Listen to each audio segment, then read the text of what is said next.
Okay, let me make sure we're good to go.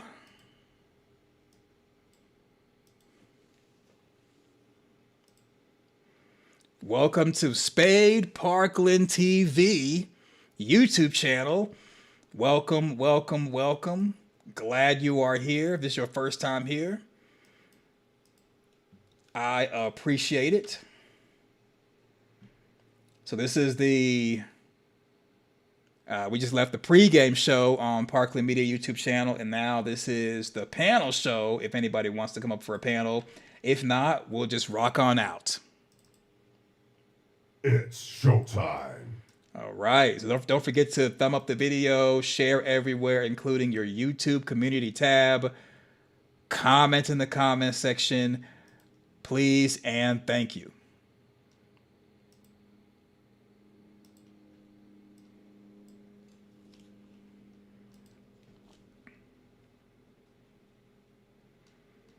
All right, I'm gonna wait for people to get on in here. Just closed down my other channel. Let me make sure it is closed down.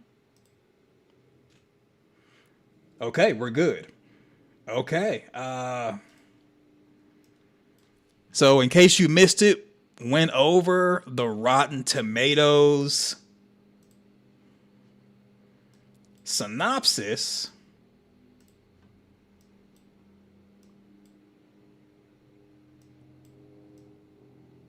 And now we're going to do a panel using something called StreamYard.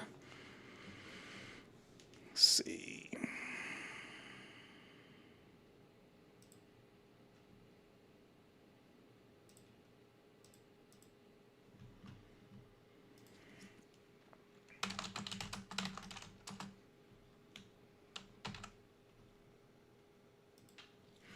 Okay, so the panel link is pinned to the top right now.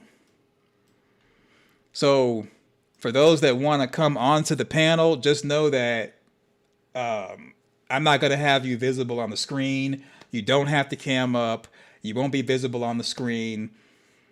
You can just come up and talk with your camera off. You don't have to worry about anyone seeing your face if you do cam up. None of that.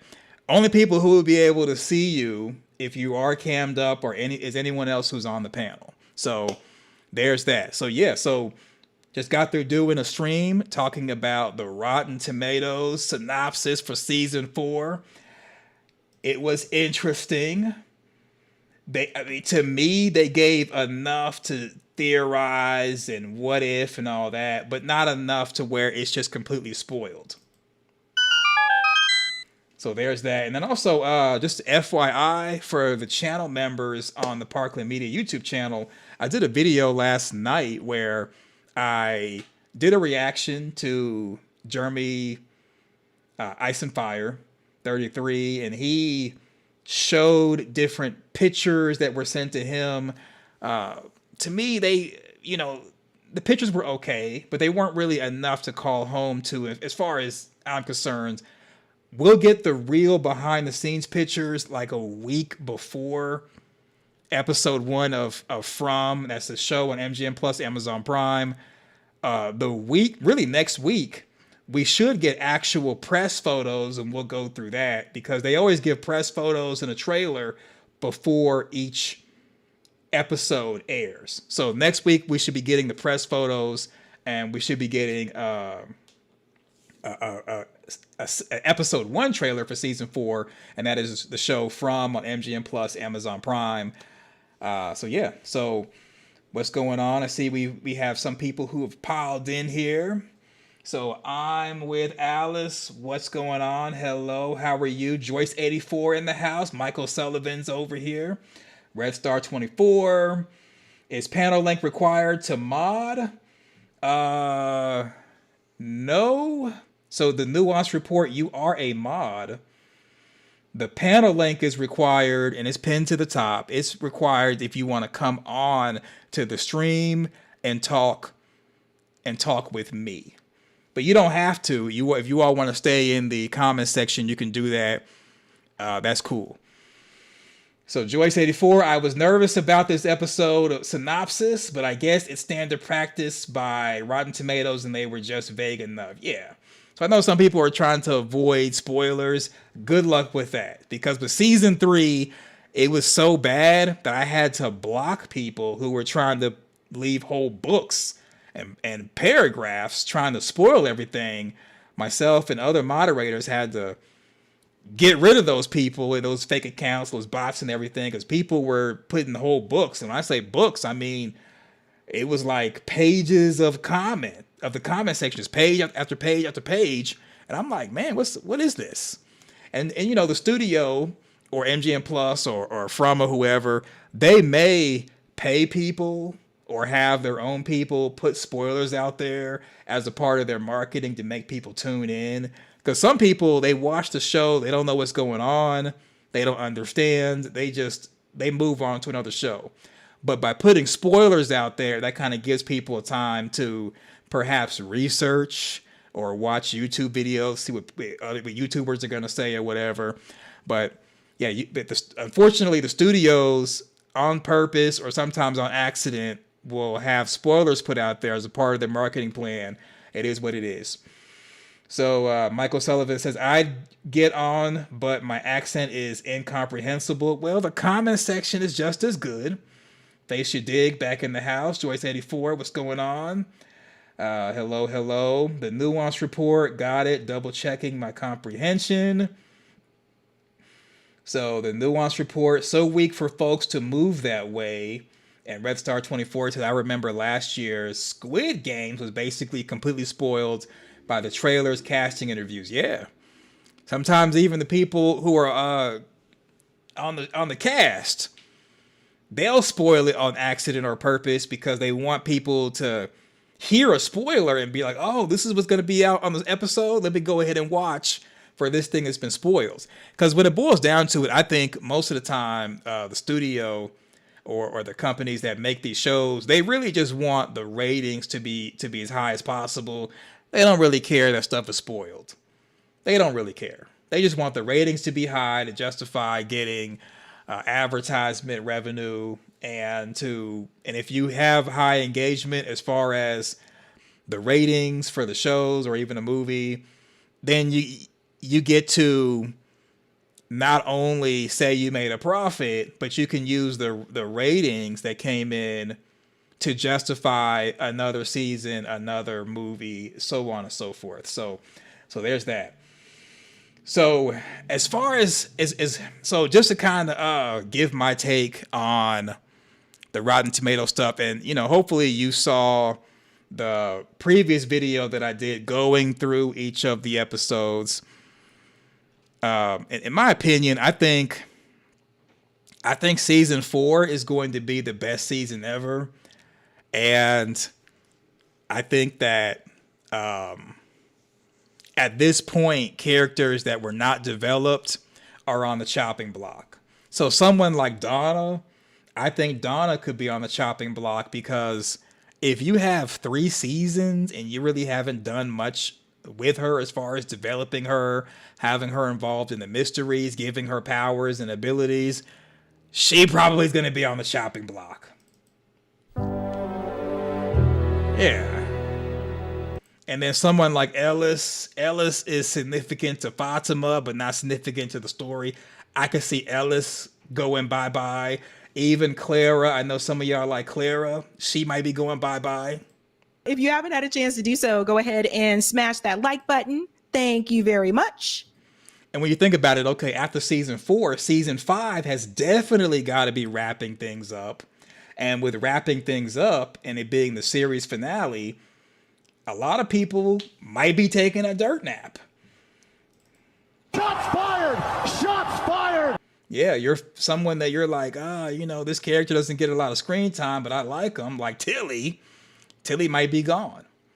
You might like Marielle. Marielle may survive season 4, but that Christy, do you really need 2 medical people? Do you really need 2 medical people on the show? Yeah, Christy's a doctor now, but do you need Christy and Marielle? You definitely probably need Marielle more because she was possessed by the supernatural cicadas and she has potential to do things. But Christy, yeah, she's a doctor, but Christy, remember her foot was damaged by the bear trap, and that was season 3. So her foot's been damaged by the bear trap. She's dead weight. She doesn't get a lot of screen time. Not much going on with her. Christy might not make it. Christy might not make it. So would you all miss Christy, Clara, Donna, or even Henry? For all we know, Henry might not make it. Henry's been used to kind of help Victor with his trauma, but Henry might not make it. So Joyce84 says, I'm glad I wasn't as crazed about Squid Game then. I really enjoyed it as is. Red Star 24, there could definitely be another cliffhanger ending for season 5 setup. Yeah. Joyce says, oh, for sure. Okay. Yeah, so, I mean, for all we know, season 4 may be the mass casualty situation. And just like with young Victor leaving the Ruth cellar, and he went and found everybody that was in the massacre, Miranda wasn't a part of the massacre. I don't think Christopher was either. So it's possible for there to be a town massacre to get rid of background characters, get rid of characters that haven't been developed, like Ellis, Clara, maybe even Donna. A massacre could get rid of all of them, remove them from the chessboard, and then you keep Julie, you keep Ethan, you keep Boyd, Tabitha, Jade, maybe keep Kenny. Kenny might go. You know what? Kenny may go. Slayer.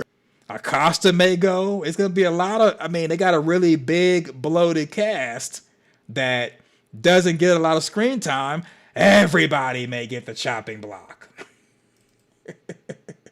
Everybody might get it. Yeah, everybody might get it. Everybody might get it. All right, so yeah, so hopefully, yeah, so the link to the panel is pinned to the top. I see not many takers. That's okay. Just as long as you all know that you all can come up and chat. The open panel is there, and we're gonna just keep rolling through with different season 4 stuff. So what I'm gonna do is, because I don't necessarily want to have a repeat of going through the season 4 synopsis again. So I want to hear y'all's thoughts on for some reason my computer's moving slow. Let's see.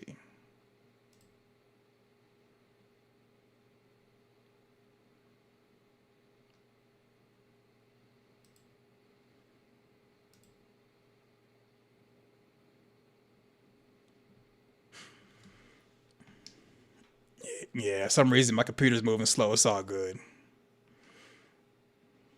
I'm going to close some stuff down. So I want to hear y'all's thoughts on a couple of things that we've seen on the show.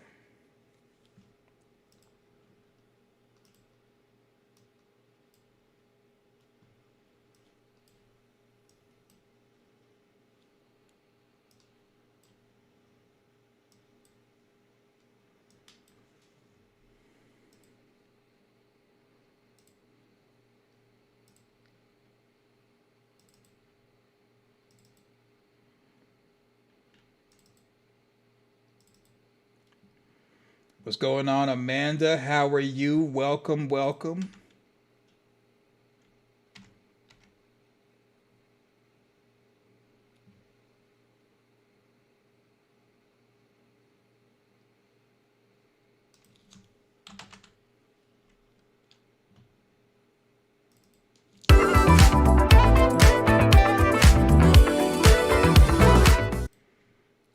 right, Amanda's theme, #1 VIP in this thing. All right, so let's see.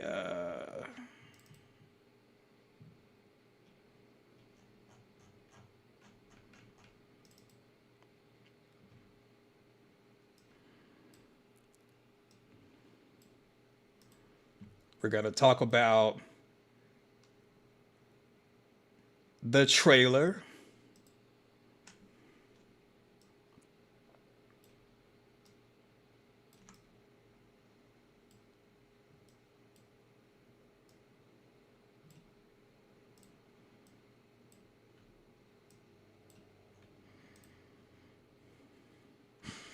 Okay, so what do you all think of Boyd getting this wedding band with infinity on it? So my initial thought is perhaps that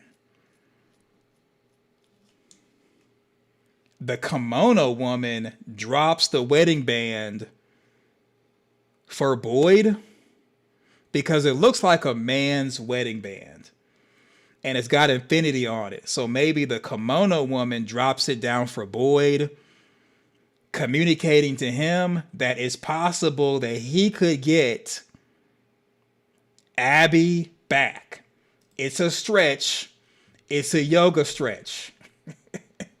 I think it's possible that's what that wedding band's about. I mean, but it would be for a woman, but not a man. So for it to be dropped down to him, at first I was thinking maybe Abby, but what do you all think as far as the wedding band with the infinity on it?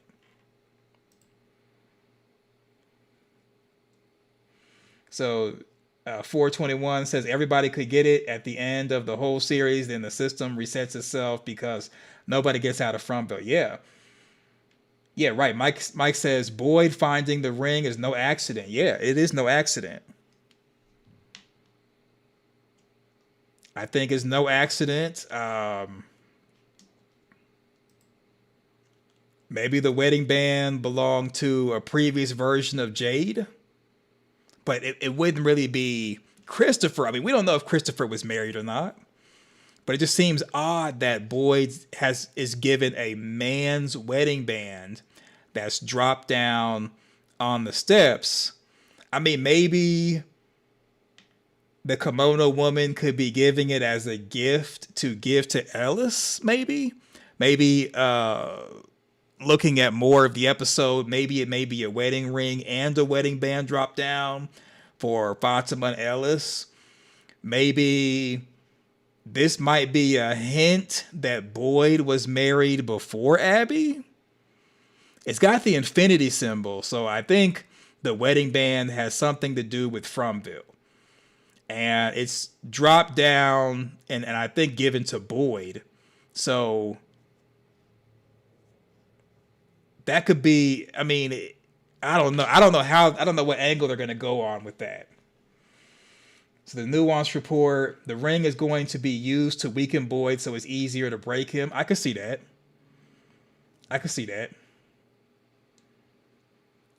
So I see Boyd already has a wedding band on. Maybe it's Abby's. Well, see, I thought maybe it was Abby's. I mean, but it's a man's wedding band. Women typically have the ring with the diamond or something on it. So I could see it being Jim's. Maybe the man in the yellow suit took Jim's wedding band, dropped it in Colony House for Boyd to find.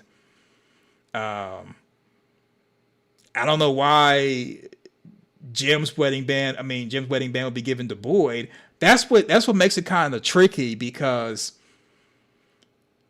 it's a man's wedding band, it rules out it belonging to a woman. And then it's like, why give it to Boyd? I would imagine that if a wedding band was going to be given to someone, it would be given, if it's like Jim's, it would be given to Tabitha to mess with her. But then again, we're thinking it was given to Boyd. For all we know, maybe the wedding band was supposed to go to Tabitha, or maybe Tabitha didn't want to pick it up. But in the scene where the wedding band drops, it drops in Colony House. And we know that Tabitha is in the new Matthews house. Jade is living in the gas station / bar.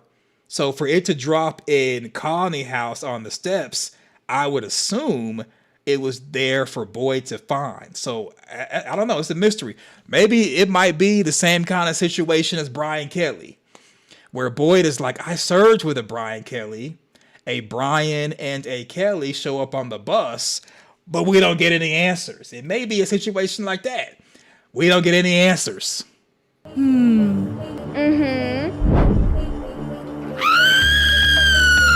Yeah, no answers. So we're still waiting on the Brian Kelly that was on the bus. We're still waiting on why Kelly was impaled to the tree. I've come up with several theory videos. You all have had your own theories. Other content creators have kind of spoken on it.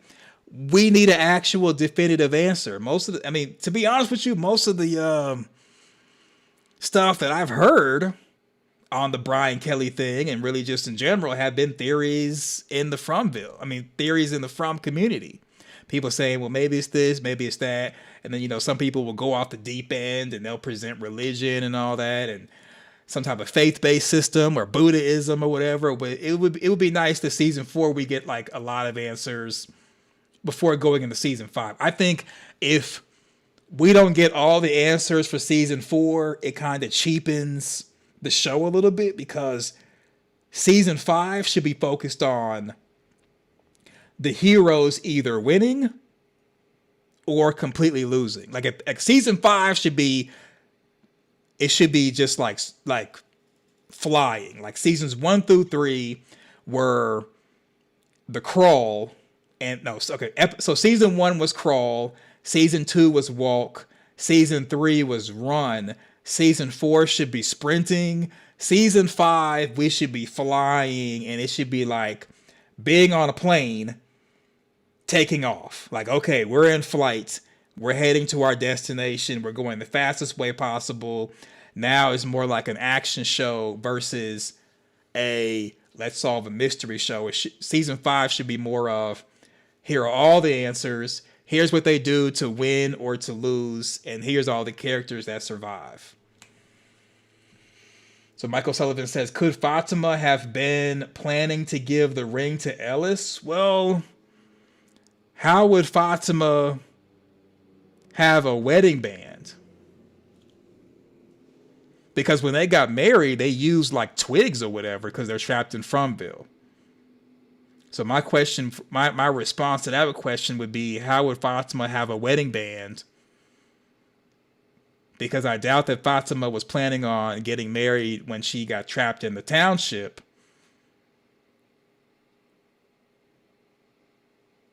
So, unless this scene with the wedding band,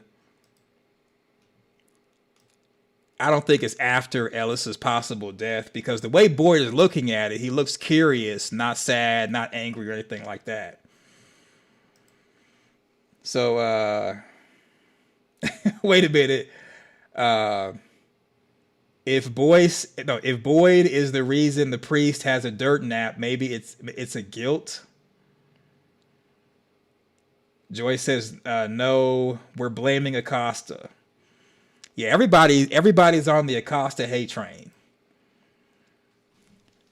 You know what? Let me ask. I'm going to put a poll question. We're hanging out. Let me see.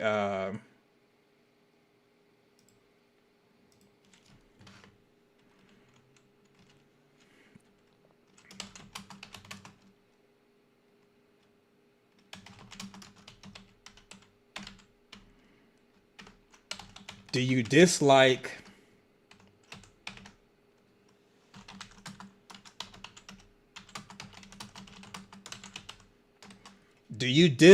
Acosta more than Dale?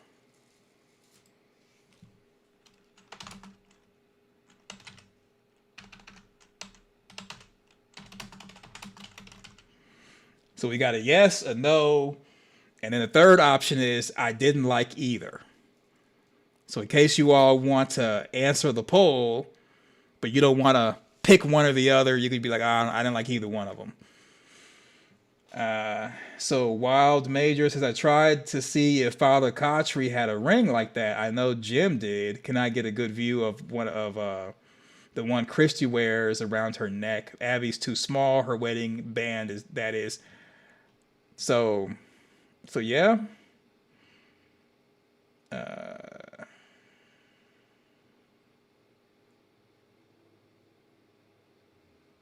Yeah, so everyone's asking about the ring. I mean, so there is an affinity. So Jarveris, let me know if I'm saying your name wrong. So Jarveris says, I'm just gonna say 2714 so I get it right. So 2714 says there was an affinity symbol on the cave painting that Victor showed Tabitha, and that is correct. Let me find that.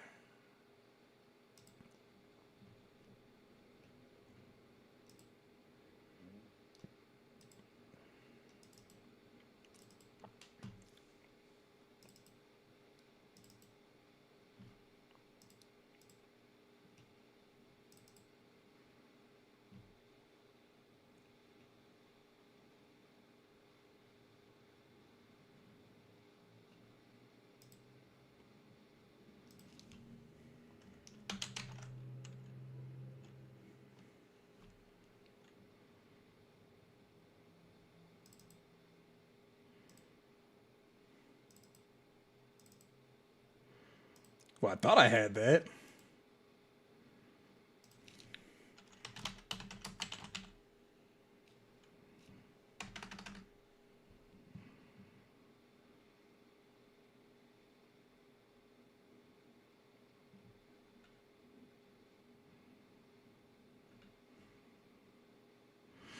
I always think I have a clip of something and then I don't have it. Or I have it, but I didn't label it the way I can find it easily.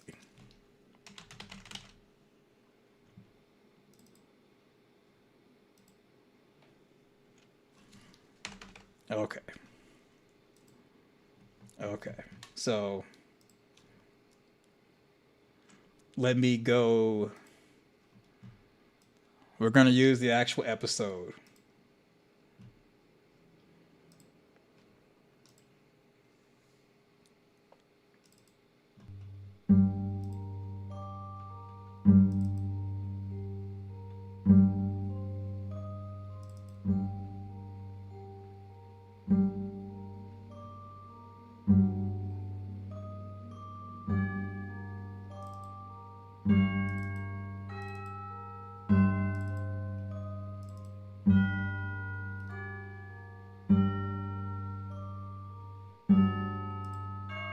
Previously on From.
Sleep, my God. Okay, so it's actually season 1, not season 2, where he shows her the cave painting.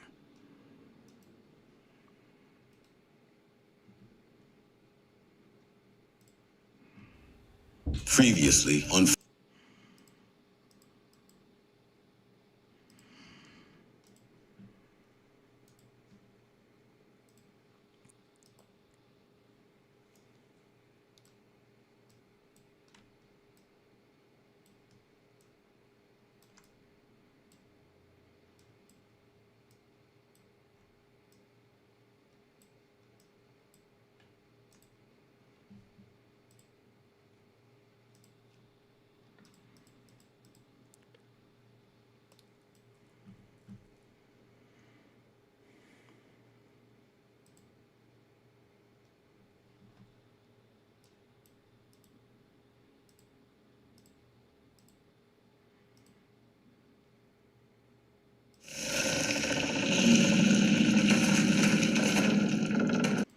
So this is where Tabitha just fell through the basement.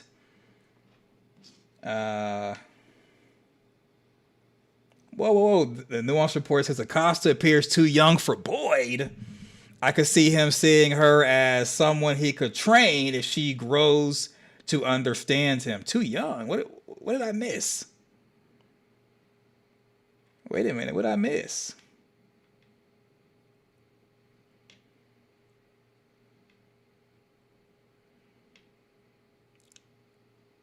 Wait a minute. So Joyce says Scarlett during Boyd and Acosta into romantic comedy, both stubborn, different generations. Will they ever see eye to eye? We talking about Boyd getting with Acosta? What are we doing? What? What the heck? What the heck? What are we doing? Yeah, I'm missing a lot. Oh, From as a rom-com. If anything, of course, we know Tabitha and Jay being together would be a good rom-com thing. As far as Boyd, I could see Boyd not getting with Acosta, but maybe getting with, you know what? Maybe Donna? Because I couldn't see him getting with Acosta. I mean, Acosta does kind of remind me of Abby. Maybe a younger version of Abby. So you know what? Not Donna. I think if Boyd... I think Acosta could grow on Boyd, and Boyd would eventually think to himself, Acosta reminds him of a younger version of Abby, Iron Abby, maybe before Boyd got romantic with her and she softened up to him. I mean, if you have a name like Iron Abby, I'm pretty sure you're tough as nails. So I can see that. All right, so now we're looking for the infinity sign or infinity symbol that is that was shown on the ring. So there's that. All right, should be easier to see. So that's the infinity symbol right there behind us. For reference, and we're doing this just to remind you all of the infinity symbol. I mean, I think one has to do with the other. That's the only explanation I could give right now, unless we see the episode and they actually give us some context of this infinity symbol on a wedding band.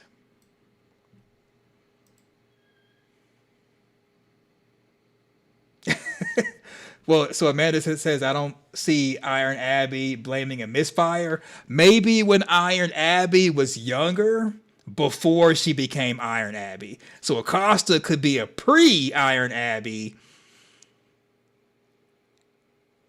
just as a concept. If we're going to go down this rom-com route that I see people chatting about in the comment section. Wow. Yeah. Yeah, or maybe that's the wrong answer. Probably the wrong answer. All right.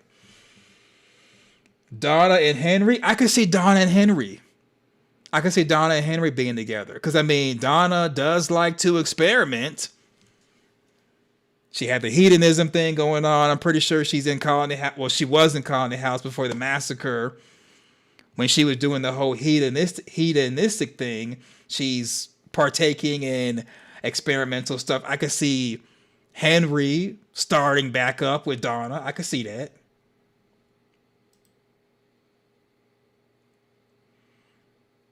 Yeah, so the Nuance report says, while I was away, someone tried to take it there. Yeah. So Mike says, I sometimes forget that Donna and Dale aren't a couple on the show. Yeah. I mean, they might as well have made them like hook up a time or two. I mean, they're both in Colony House and it's hedonism. I mean, even Fatima was like, yeah, Ellis is my guy, but I do get around in Colony House. Colony House was hedonism. That's probably why people were like, Colony House was better than the real world before the massacre, because everybody's getting it on without judgment.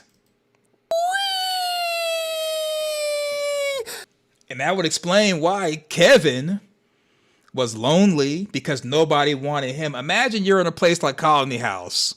You want to partake, but don't nobody want you. Nobody wants you.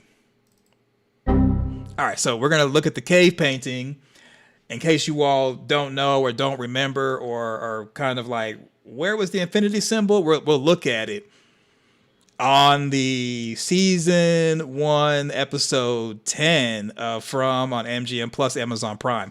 I always say that full end part because there are still people who may like a thumbnail, they may click on a video and they're like, hey, what is this? And then, letting it be known what it is. So Red Star says Henry gets his son back and a new boot. Yeah. Well, you know what? Okay. We've already did this poll. Do you dislike? So people do not like Acosta. Okay. Majority of you all, out of like 15 votes, 53% do not like they dislike Acosta more than Dale. So I would ask you this. Here's another poll. Another poll. Should Henry try to get with Tabitha, who is Miranda plus? Because technically Tabitha was Miranda. So Miranda is Tabitha. Should Henry try to get with Tabitha, which is Miranda plus? Okay, so you got MGM and you got MGM plus. So Tabitha is Miranda plus. Like, would you, if Henry were to come to you and say, hey, Tabitha just told me that she used to be Miranda. I miss my wife. What would you say? Because Jim is gone. Jim is gone. Even though the man in the yellow suit's going to be, I guess, shape-shifting as him. But let's just say they find Jim's body. Jim is gone. Should Henry try to get his wife back? Or would he respect that Jade technically was there first as the original husband? That's why we have this channel over here, so we can do the goofy stuff. Okay? So that we can do the goofy stuff. Yikes. Yikes. All right, let's play this up. What the fuck?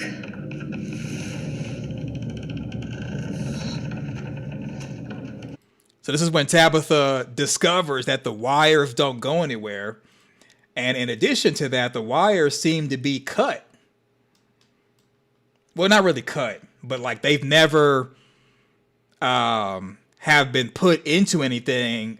I imagine this is like how a wire would come out of packaging that has never been used. Like when the actual township was built in real life, they didn't have to connect this cord to anything. It came out the package like this.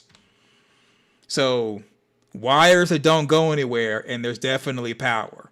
That's what Tabitha discovers. And that's what makes it weird. So it's kind of like, okay, I think it's not the wires that give the energy, obviously, but whatever this is surrounding Tabitha might be what is powering the homes. Like the whole hope that we've been hearing about as far as the Yankui kids, this stuff that's surrounding Tabitha, even though it looks like debris, it also could be hope energy or something.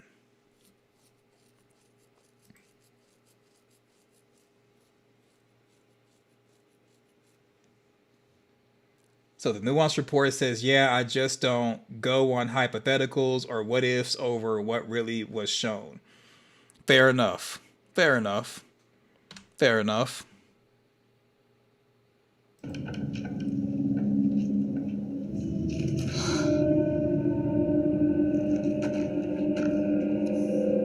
You're here.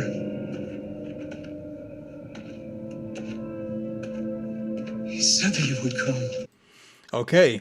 He said that you would come. I just want to point this out. So Victor's referring to the boy in white.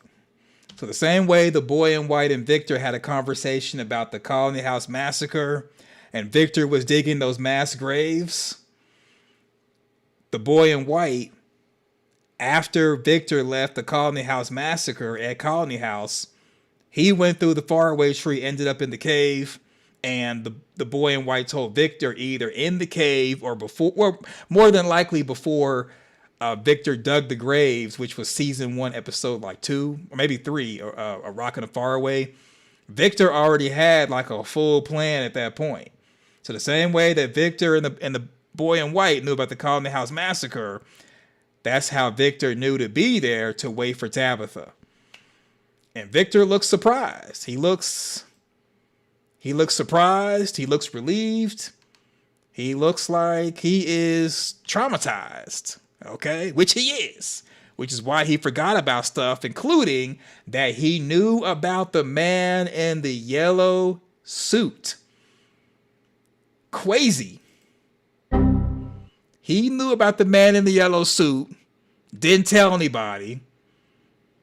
Maybe he'll finally open his mouth. Well, he opens his mouth season 4, obviously, because he digs up the pictures and everything. But yeah, Victor knew to be there because the boy in white planned for knew either the boy in white knew everything was going to happen or the boy in white worked with the evil side to make it happen. So here's my question for you. We're going to watch the rest of this to look at the cave painting, but if the boy in white knew about the Colony House massacre, didn't warn anyone, knew that Tabitha was going to go through the basement into the cave system, didn't warn anyone,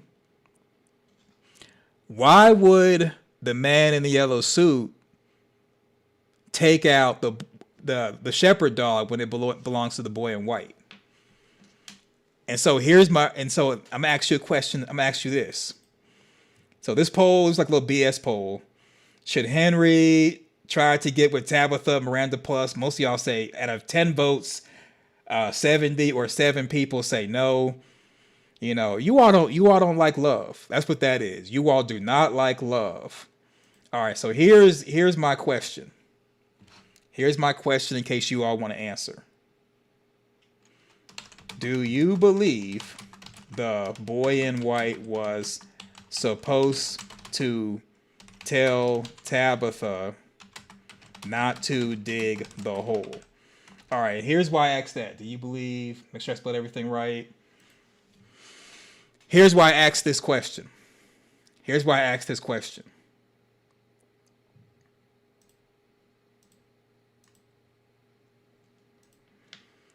So when Jim was talking to the man in the yellow suit at the end of season 1, episode 10, the man in the yellow suit said to Jim, your wife shouldn't be digging that hole. How would Jim have known not to to have Tabitha or tell Tabitha don't dig the hole if he's just finding out he shouldn't do that on the radio with the man in the yellow suit, basically at the same time Tabitha is digging the hole and goes through the basement? So do you believe that the man in the yellow suit told Jim that because the boy in white was supposed to relay that information to Jim and or Tabitha?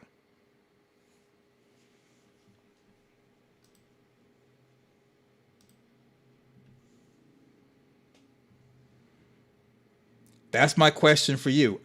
So Amanda says, I don't. Boy in white was just playing games with Tabitha. Because if you think about it, okay, how would Tabitha know to not dig in the basement, and how would Jim know to not have Tabitha dig the hole if no one told them, unless the person who was supposed to tell them was the boy in white? Because remember, the boy in white knew about the Colony House massacre, had a conversation with Victor, and that's how Victor knew there was going to be a Colony House massacre, because the triggering event was people talking, right?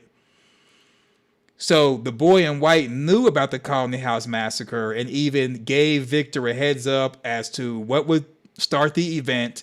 And Victor, even before the Colony House massacre, 2 episodes prior, had dug a bunch of graves. And Victor said he wanted to be ready this time for a massacre. Okay, he wanted to be ready this time. And for all we know, the Colony House massacre could have been the massacre that ended the previous cycle and started a new cycle, even though Jade and Tabitha are still alive and weren't killed and reincarnated. Like, to me, I think the cycles are separated from separated by massacres. So the boy in white may have been the one who was supposed to tell Tabitha not to dig a hole, but the boy in white didn't say anything. And remember, the boy in white, according to the boy in white when talking to Sarah, I guess telepathically, told Sarah, Nathan is right. This place is angry now. Go in there, pointing to the faraway tree, and told Sarah to go in there and she'll be safe. Boyd went in, got trapped. Sarah went in, she went to the church. So the boy in white knows the future or possible futures just like the voices. So it may have been the boy in white who was supposed to tell Tabitha and or Jim to not tell Tabitha to dig the hole. Further cementing the boy in white is suspicious, is sus, and to a certain extent, I would say, can be considered, we'll just say, bad or evil. That was sus. Just because the boy in white more than likely was supposed to be the one to tell Tabitha, don't dig the hole. He probably was supposed to tell Tabitha what to do in Maine and maybe talk to her when she got back, but the boy in white chose not to. For all we know, the boy in white might be the person who's supposed to be giving hints, but he's not. Because remember, the boy in white told Victor, I tried with Christopher, people got to find out on their own, paraphrasing. So that might be the reason why Boyd is saying, time is running out, we don't know the rules. The person to give them rules probably was supposed to be the boy in white. The boy in white led Sarah. Yeah, you can say I agree, he did lead Sarah, but didn't lead Boyd. So, as far as the supernatural forces in Fromville, the only person that may be worth helping may be Sarah. What if it was right that to go home, you got to kill the boy? Okay, Sarah made the instruction and what to do and the rules and everything may have been given to Sarah. And Sarah was supposed to do things, but she didn't take out Ethan. And after she somehow accidentally killed Nathan, they may have been done with her because that might have been the only way to actually go home. And I know Elgin made a deal with the kimono woman. The evil side may actually be telling the truth as to, you do what we say, you go home. You can't trust them, but whatever choice do they have?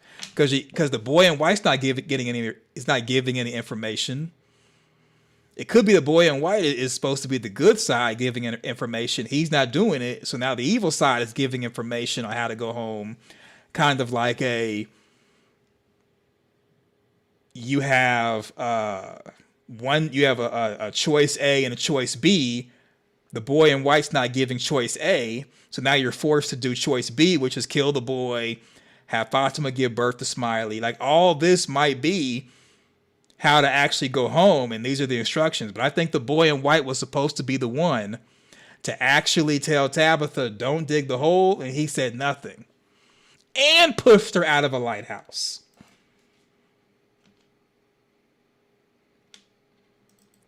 Because that's how we get you. Right. That's how they get you, by not giving you all the information, not giving you the data.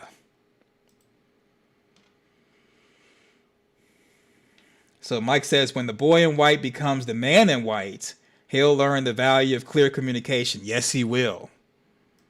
Or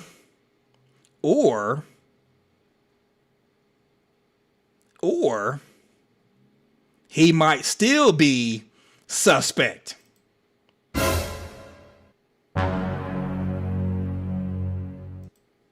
Yeah, he still might be problematic. I heard some people say that maybe the man in the yellow suit is the boy in white grown up. I could see that. I could see the boy in white getting frustrated with telling people what to do, not telling people what to do, hoping people figure it out themselves. And the man in yellow could be story walking to where he's just completely frustrated, and instead of him telling people what to do or hoping people find out on their own, the man in yellow is just like taking off people's heads. He's ripping out throats. He's done. The more you f around, the more you're going to find out. Yeah. Yeah, the man in the yellow suit might be like, I'm tired of waiting for y'all to figure it out. I'm going to just take it into my own hands. And he took Jim's throat into his own hands. He took Jim's throat into his own hands.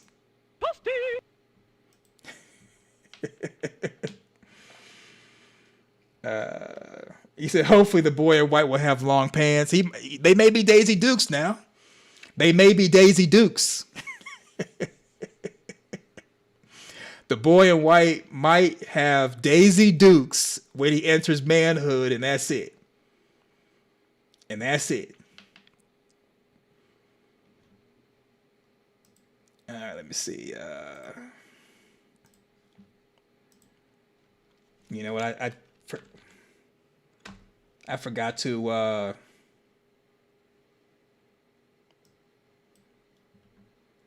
share this.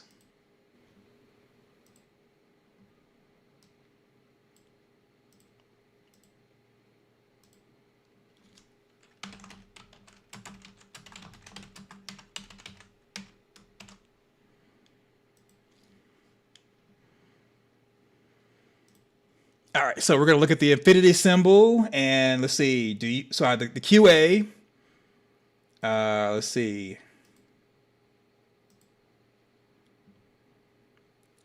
So the QA question was, do you believe the boy in white was supposed to tell Tabitha not to dig the hole? So Wild Major says, I think the boy in white might be working for himself, sometimes good, sometimes evil. He is playing a game with the man in yellow. I think could be two different sides of a chessboard. Could be. He further says, no, it's a woman. You know what? These icons are so small, y'all. My bad. I'm sorry. So she says, hold on, is it? Hold on, let me double check. I don't want to offend any. Okay, my bad. I couldn't. The icon was small. I had to go to the channel to see. So I'm sorry about that. And it does say Major Reed. It's a. Well, it says Major. Well, anyway. So she says the boy in white gets out of Fromville. He is in Maine. Does he draw people in? Did he talk to Father Kotry to get him there? It's a good question. That's a good question. Yeah, sorry about that. The icons are real small, so I go to the channel and then boom.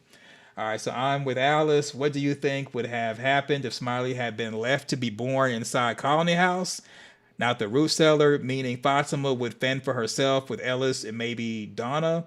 would Smiley have run wild in Colony House? So here's what I think. I think it was possible. I think it's possible that Fatima could have had the same situation as far as giving birth to Smiley, because Elgin could have given his blood to Fatima, and with the help of Tilly, if Tilly wouldn't have died, they could have given birth to the pod. I think the issue is getting the pod from after Fatima was born down to where the creatures are, revealing herself to everyone, and then getting to the creatures. I think it was just an easier path to go from the root cellar room to the creatures for Smiley to be reborn. But I think he still would have been reborn, but people would have been like, what's going on? They would have seen the kimono woman would have been running everywhere, and I think Acosta or Boyd would have been shooting at the kimono woman or shooting at the pod, and that may have been the fear, is somebody may have shot at him before the chicken could burst out of the egg. A feral Smiley baby, yeah. All right. So this is Victor looking traumatized as usual. You know, Scott McCord does a great job. It's insane how he transforms into Victor. To be honest with you, I mean, this may be controversial. Maybe y'all might be upset at me saying this, but I think Scott McCord is the best actor on the show, bar none. Scott McCord, who plays Victor, he's like the best person on the show by far. There's no one who comes close to just being on the level Scott is on playing Victor. I mean, I believe that Scott McCord could cry on command. I believe he can sing, he can dance, he can break dance better than Randall. He can cry better than Tabitha with the ugly cry. I think he would definitely blow Tabitha's ugly cry out of the water when he has a breakdown season 4. I think that's going to be better than Tabitha by far. By far. Tabitha's ugly cry is going to be an embarrassment compared to Scott McCord.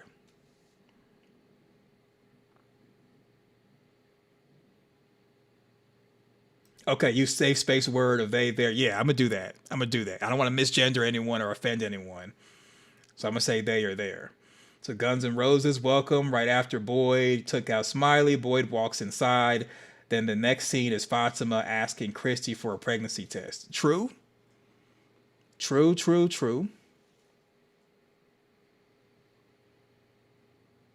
Now I think Fatima asked for a pregnancy test before Smiley was killed.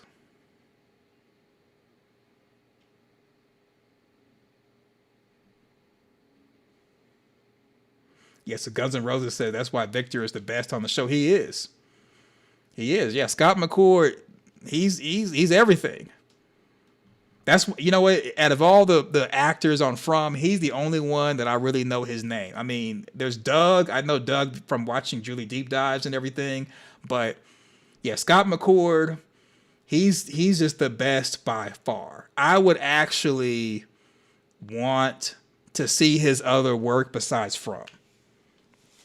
Everyone else, I'm curious about it. But, you know, Ellis just made a movie, a zombie movie, called This Is Not a Test. Have you seen it? Have you heard about it?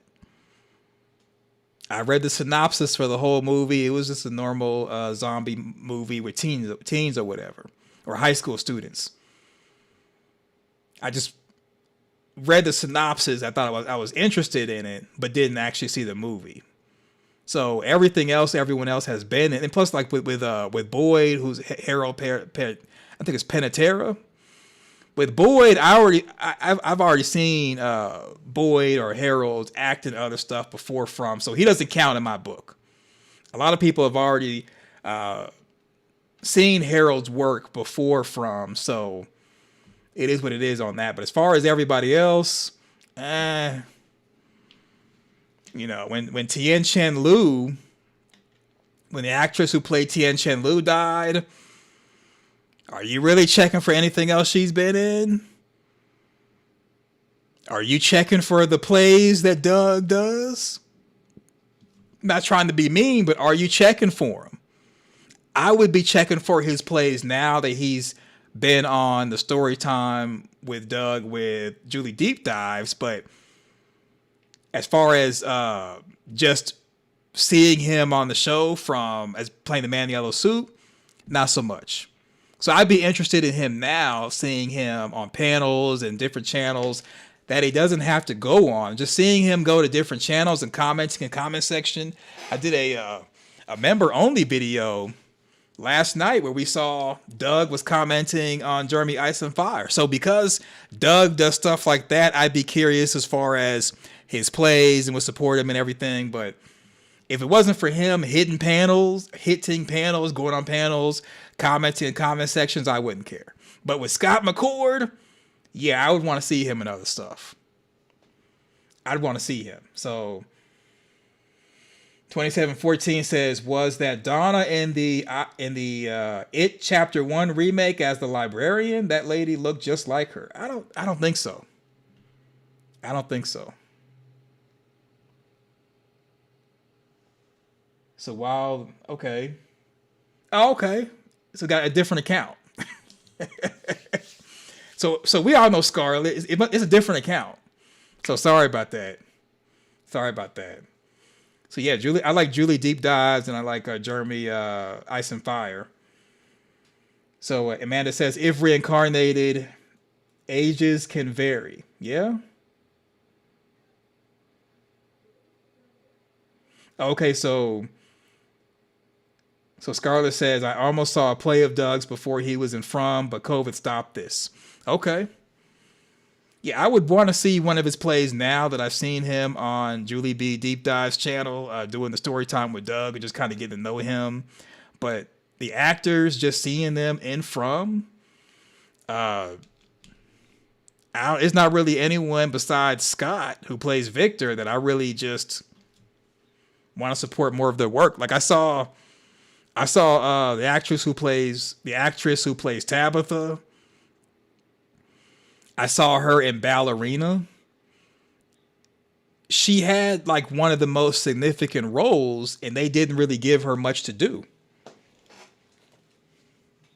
Tabitha plays a really good bad guy.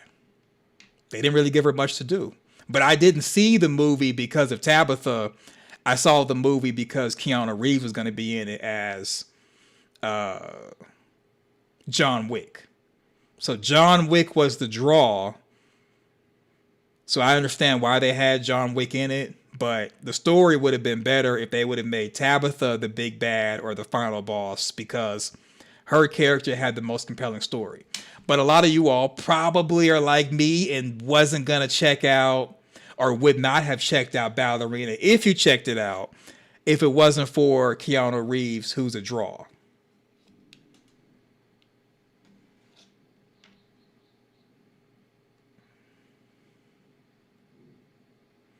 Okay, so Scarlett says Jim was Pinocchio in Once Upon a Time. Really? Okay, so I've never seen Once Upon a Time, but I heard about it. Okay. So the Nuance Report says you are not doing anything wrong by keeping it a buck. Yeah, I mean, you all probably feel the same way I do. I love From. I'm like From all day, every day. But when the actors do interviews, I'm kind of listening for possible spoilers, possible theories for From, not really too concerned about what they got going on. Matter of fact, I'm gonna show y'all something. We're gonna get a laugh if I can find it. I'm gonna show you how disrespectful the From community can be. All right, so we'll finish off this with showing you all the cave painting with the infinity symbol. Then we'll move on to something that I think is funny. The boy in white? He said that you would come, that I should wait. See right there, suspect. The boy in white said you would come. That you would come. Not you might come. You would come. So the boy in white can see either the future or possible futures. He should not be trusted. We have to go. It's not safe here. This is where they sleep. You see. Okay, let's see. There's the infinity symbol right there, right by my head. So there could possibly be some type of connection between the two. Maybe this wedding band belongs to the man in the yellow suit. I think it has to belong to someone in Fromville. I mean, why drop it in Colony House for Boyd to find it, or for anyone to find it, unless it has some type of significance for Fromville? So because this cave painting more than likely has to do with the monsters, the original ritual with the Nkui kids and everything, this wedding band may have a significance for like Jade in a previous life or something. Because it seems like this prophecy on the cave wall, if all this takes place, this is how I look at it. You know, we've all interpreted the cave painting like 1,000 different ways at this point.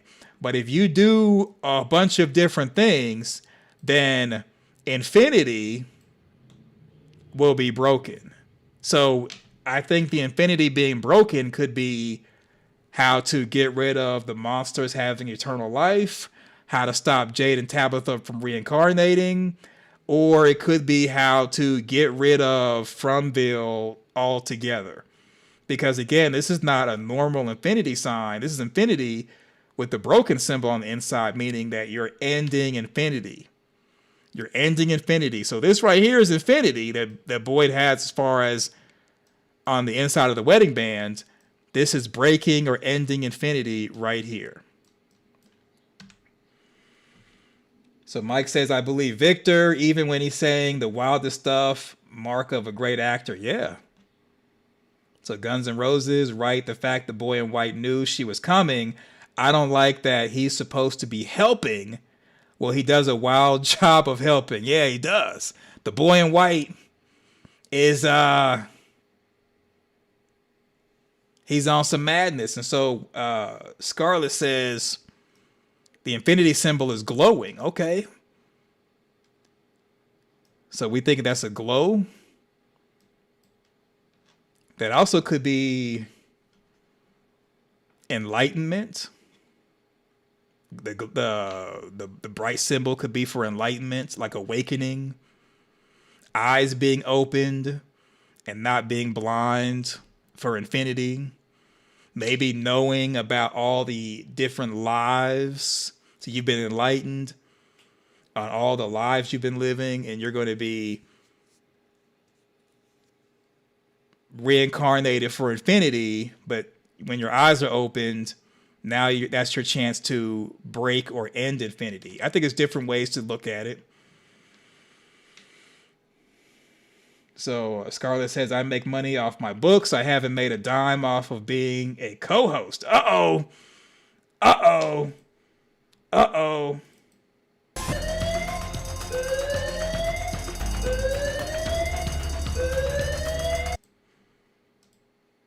Not sure if that was shade or just or explanation. I don't know what's going on in the comment section right now.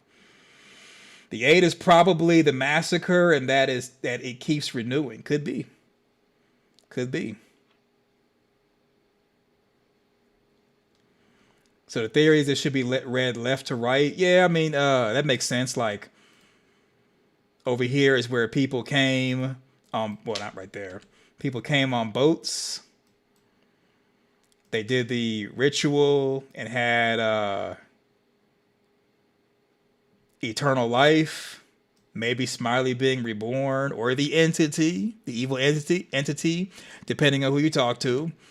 Then these could be the crows coming into the township, which is season 4. Maybe this is Jade and Tabitha eyes being opened.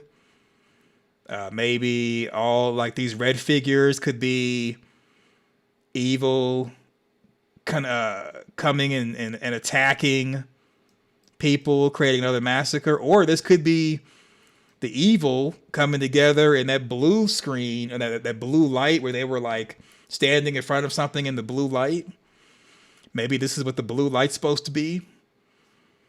But I imagine whenever they did this cave painting, they had limited colors. They had the black, the red, the white. That's about it. So if you got limited colors, red is for evil, white could be maybe something positive, and black could be, I don't know. Because you got the root, not the root cellar. You got the faraway tree symbol right here in black. You got the slabs of rock in black. And you have this big faraway tree symbol, which may be the trap that brings you into town in black. This building may represent the township in black. So I don't know. Then you have another one in white over here. So then I think a flood, a monster dragon thing, then the city gate gets wiped out.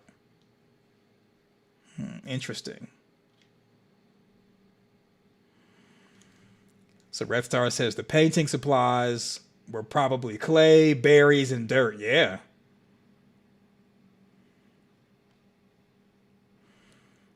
So Scarlet says if white is good, maybe the white birds are good. Are the corvid birds good guys? See, only reason why I would not really think the birds are quote unquote good is because they're going to make Scarecrow season 4. It is more than likely they're making Scarecrows because the crows are that much of a nuisance. Like, it's not enough for them just to hang out at a funeral and be watching, but I think they're actually creating a nuisance to where it's like, okay, let's solve this problem with the Scarecrows. Maybe the Scarecrows are doing something to the food supply, and that they're going to maybe take the crows and either put them in the township or at the actual wild vegetables to prevent the crows from wreaking havoc. Ooh, so Michael Sullivan says crows flying over a grave on the wall. This could be great. The graves that we saw next to the church with the crows flying above. Could be. And you know what? Okay. Let's just say hypothetically, this cave painting was made by a vision being given to the original townspeople. For all we know, from their perspective, white might mean something that's good for them, and red may mean something that's evil for them. For all we know, the man in the yellow suit may be competing with the evil entity that gave the original townspeople eternal life. So this red object could be the competitor or the man in the yellow suit being awakened. The people in white could be the original townspeople. The birds could be white because from the perspective of the evil side, we feel like we're the good guys and we're going to put our people, the crows, fellow monsters, anything evil in white because these are friendlies for us. So for all we know, the people in red could be the township people who are seen as evil or needs to be gotten rid of because you don't believe and worship our God, the evil entity. So think about it like this. In Deuteronomy 7, I know you all don't like me talking about the Bible. We're going to do it here. Okay? We're going to do it here. Wow. So Deuteronomy 7, one of many verses where God in the Old Testament says to destroy, he told the Israelites to totally and completely destroy my enemies because they don't believe in me. God even came down and destroyed the Tower of Babel and scrambled languages because people were self-sufficient and would not need him. So from the perspective of Christians, well, really back then there were no Christians. You'd be Israelites, okay? And Israelites could be Hebrew Israelites, could be Judaists, could be Islamists. It could be Christians if they're thinking about themselves back in the Old Testament before Christ was crucified and rose from the grave. From their perspective, anyone who's not with us and with our God is the enemy. We have to destroy them per Deuteronomy 7 and different verses like that. So the evil side could feel the same way because Satanists are like that. They're like, if you're not with Lucifer, then we got to get rid of you. You can't save them all. So so just one theory is that everything in white could actually be what is evil to the evil entity, and we could be reading it wrong because this more than likely is a prophecy given to the original townspeople. So all these people in red could be making crows. This could be the crows that they're making in the trailer that we see them either uncovering or making or whatever, and that may be what that is. Everything in red could be the humans, and this big red thing could be the man in the yellow suit who's a competitor. Like, what do you all think of that? Am I crazy? Am I doing is it a stretch? Is it a yoga stretch? What do y'all think? What do y'all think? You're out here doing the damn thing. Yeah. Thank you guys so much. So Michael Sullivan says, I like the Bible stuff. I appreciate it. I view the Bible as stories of the old prophets for the Old Testament and then letters to churches in the New Testament.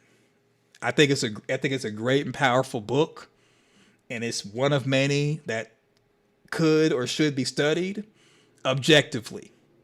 And I think a lot of stuff applies to Fromville because you have Father Kotri, who's a Christian. You got Sophia and her father. Her father is a priest, not a pastor, like we saw in the description for her. Then Father Kotri was saying book 7:4, like we're living in the Bible. That's why there's no Bible in town. Then you have the drinking of blood, which is like communion. Remember, Jesus said to enter into the kingdom of God, you got to drink his blood, eat his flesh. Fatima did both of them. Then you got the getting pregnant by the Holy Spirit. As far as Mary, you kind of had that with Smiley. So there's a lot of parallels between the Bible and From. That's why I like using it as an example, even though people might be like, well, yes, it's not like this, it's not like that. No, we're going off of how it's read.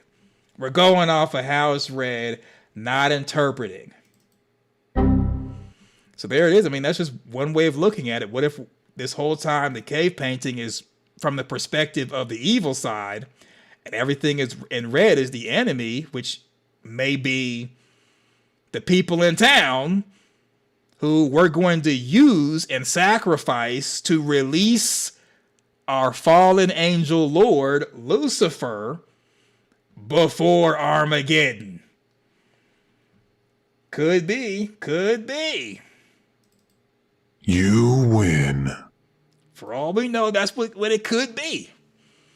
Maybe that may be the golden ticket. Maybe that's what we're missing out on.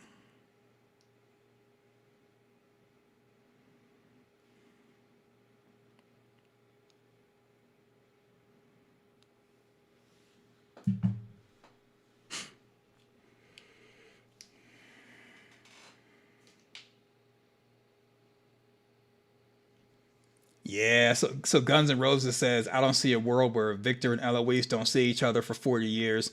I think Eloise is still alive. Eloise is just, maybe she could not get back to the township. But if Eloise is has been running around the town and Victor has as well, They had to have bumped heads unless Eloise can't get free. Remember what the swing coat creature said to Victor? If you keep coming down here, one day we'll make you stay. So what if that was the hotness with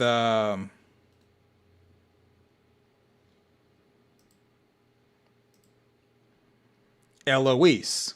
She went down there and they made her stay. She went down there, running, trying to find her mom. They made her stay. And in making her stay, she became a pet.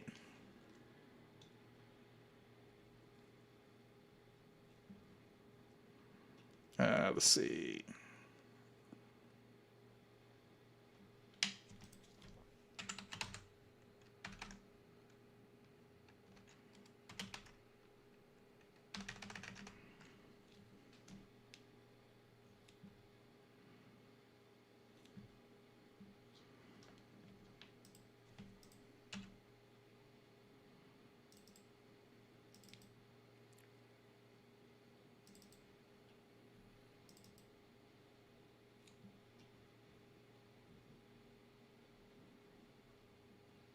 Yeah, I thought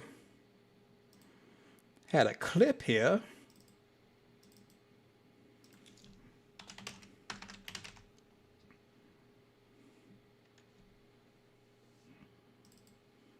Victor, I think we should turn around. It won't be much further. You don't know that. If we get lost down here, we won't get lost. Okay, Victor was confident we won't get lost. He was very confident.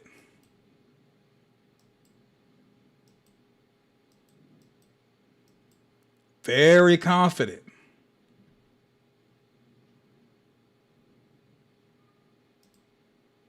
Let's go. Let's go. Oh, God. It's your mother's. It's your mother's. Victor had to shush up his dad. Like, shut up. Do you not know where we are? Didn't I tell you to be quiet? We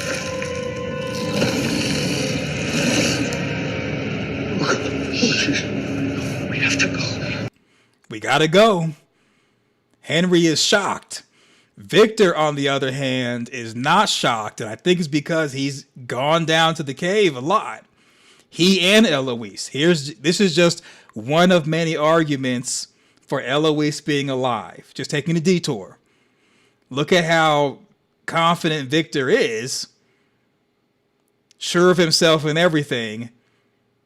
Remember when Victor was helping Tabitha navigate the cave, season 2, episode 1, he also was confident. He didn't get afraid until he saw Jasper.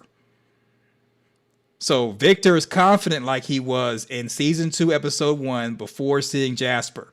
He's the same way right here because I believe he and Eloise, all the theory, have gone down to the cave system several times and even seen the monsters. You know, Victor, if you keep coming down here, one of these days, we'll make you stay. Okay. There it is. Eloise may have been made to stay, and that's why we may not have seen her. What are your thoughts? What are your thoughts?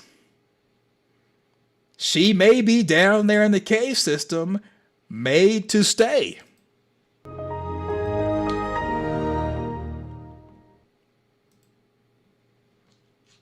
Yeah.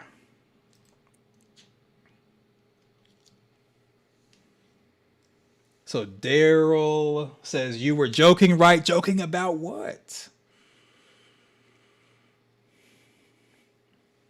So Joy says people talking in the cave tunnels isn't #1 pet peeve. Oh, okay, Scarlett left. Okay, Scarlett, see you later. If you watch the replay, hello. So thank you for stopping in, Scarlett. Appreciate it. Victor was leaving a trail behind to make sure they didn't get lost. Yeah, he was. He was. And it might be because he's navigated the caves enough to know to leave a trail.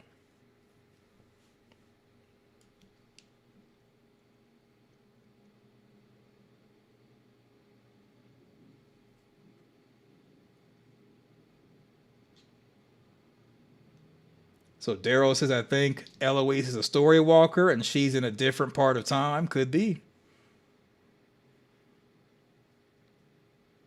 Well, Guns N' Roses, I didn't mean to change your perception as far as Eloise being alive, but I did do a video where I showed Eloise going to the right and Miranda going to the left back to the township on the Parkland Media YouTube channel. So I've already thought Eloise is more than likely alive or is alive.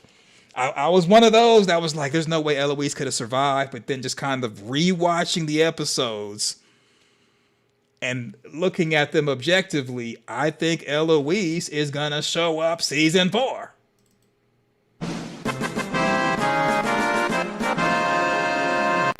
I think it's very much possible.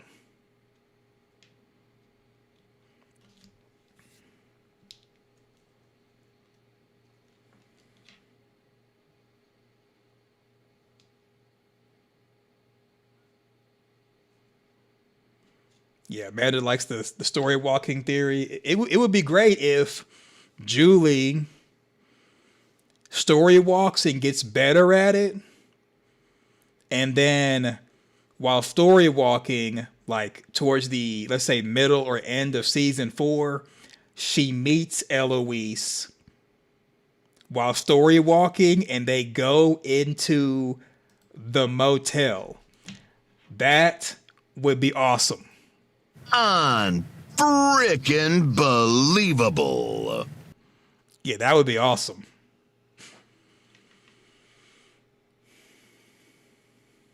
So that's the infinity symbol. All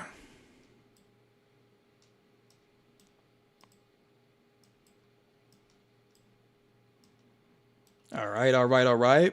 So that's we did all that. We basically did all that just to discuss this infinity symbol.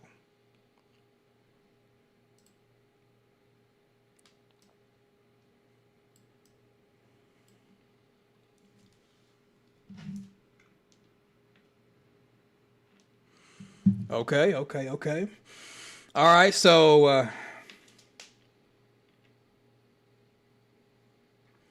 Guns N' Roses, I think you can have a future with TV show story writing. Well, this is the Parkland. What channel is this? I keep messing up the name.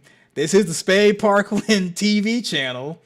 I appreciate that. There's going to be more live streams like this in the future where what I'll do is I'll go live first on Parkland Media, redirect you over here, and then have an option for an open panel. If not, it'll be just kind of like a chit chat, no actual topic, just random stream, random topic, talking about From and anything else.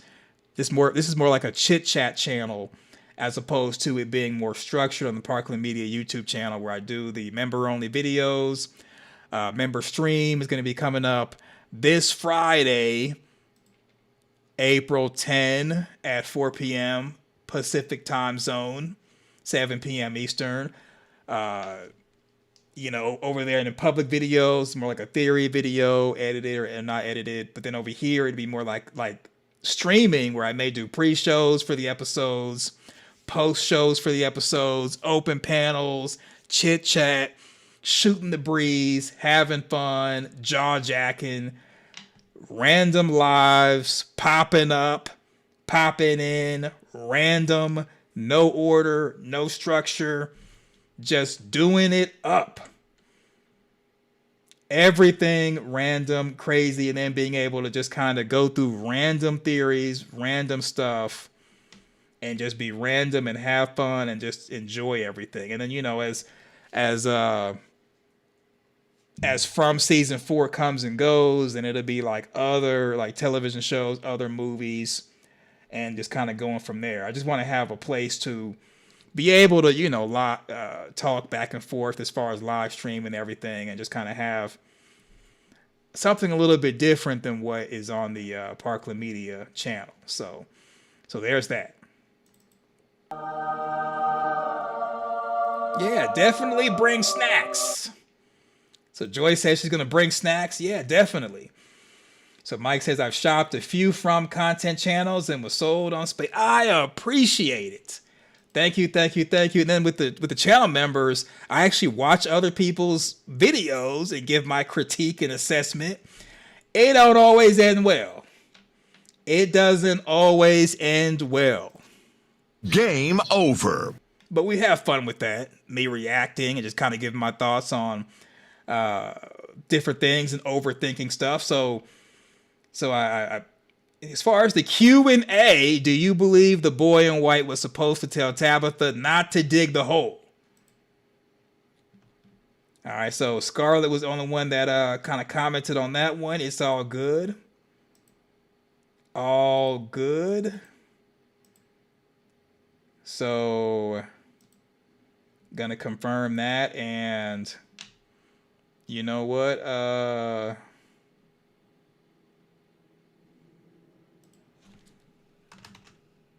I'm gonna rename the stream that.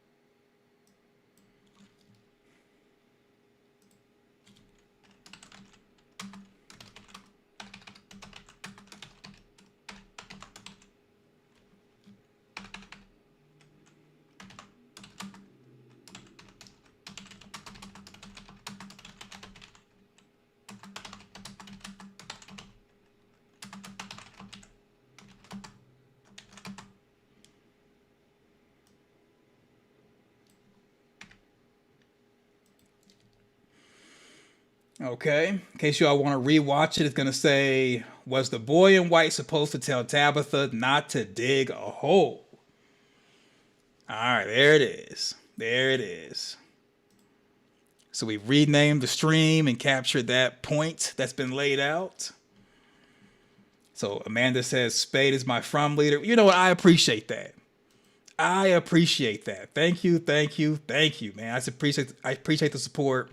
Amanda Kennedy's the #1 supporter, like by far. She blows everyone else out the water by far. And I just want to say, you know, Amanda, I really appreciate the support. You're going above and beyond, being a channel member and a supporter all 2025.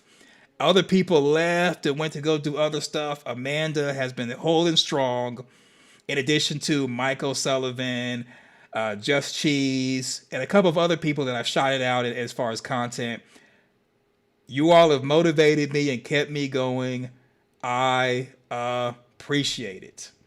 It has meant a lot, and I look forward to doing more From content and giving what I get, because you all motivate me. So thank you. All right, let's see. Yep, I appreciate it. Gang. Definitely appreciate it. Gang.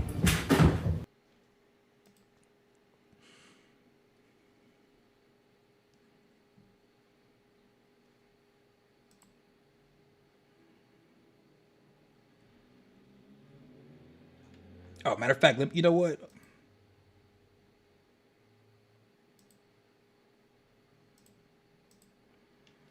Yeah, I forgot to add Michael Sullivan to the moderator list. I'm sitting here talking to him, looking at him. I had the tunnel vision of From. Forgot to do that. All right. So maybe we'll revisit the Infinity Ring the Infinity Gauntlet, the Infinity Stone in the future live stream or something. I honestly have no solid rhyme or reason as to why Boyd would be getting a wedding band, which is normally associated with a man as far as a marriage symbol, with an infinity ring. I mean, you know, we could guess all day, and we probably will keep guessing all day, but this might end up being just like Brian Kelly that Boyd served with, and Brian and a Kelly showing up on a bus and Kelly being impaled to a tree. It may be one of those things where we don't get an answer, and I'm okay with it. As long as the season 4 is solid, which I think it is, and season 5 is satisfying, which I think it will be, I'm okay with not knowing everything.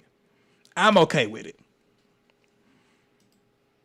All right, Jade. I think Jade's gonna go down to the cave system to try to look at the cave painting to see if he can maybe move some boulders and look at it. And I think he's going to end up seeing a younger version of himself. And he'll remember that in the past, he saw, or he had a vision of being in the cave, in a cave system, but didn't know it was Fromville. And he may remember being younger and seeing an older man with a beard and realizing that who he saw with a beard and a light was him in the future. That would be dope. That would be dope. Perfect. That'd be awesome, because then, Daryl says John Griffin has said everything will be answered. He did say that. So I'm going to be holding John Griffin to that, because we got to know about this Brian Kelly. How are you going to pull off this Houdini? Or is it going to be a stretch, a yoga stretch, or will it be a Fatima is Martin situation? Will we get a Fatima is Martin situation?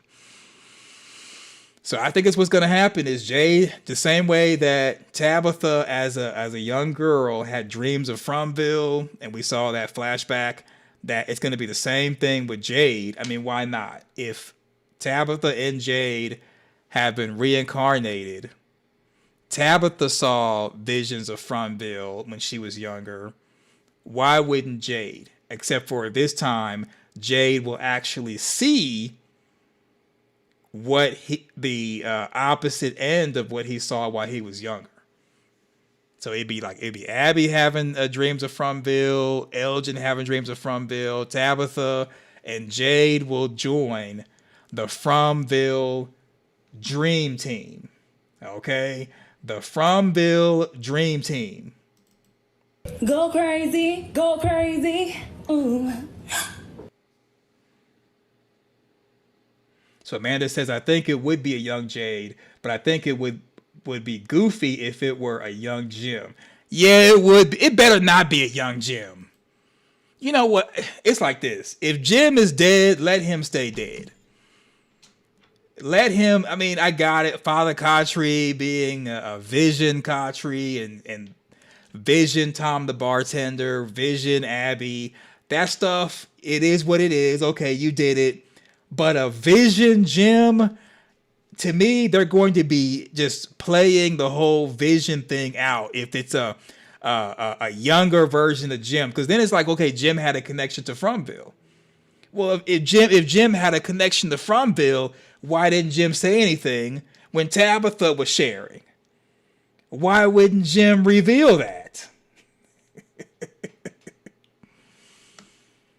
So if they have a younger version of Jim and Jim has this connection to Fromville that he didn't explain, didn't say, Jim is, really an angel. It's not the man in the yellow suit cosplaying as him or shape-shifting into him. My thought's going to be, you know what? You killed Jim for the effect, but you don't really want him to stay dead.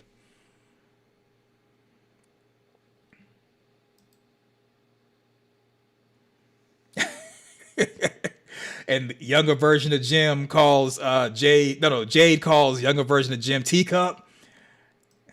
Yeah. It better not be though. It better not be. I don't want it to be a younger version of Jim, even though that's probably what's going to end up happening.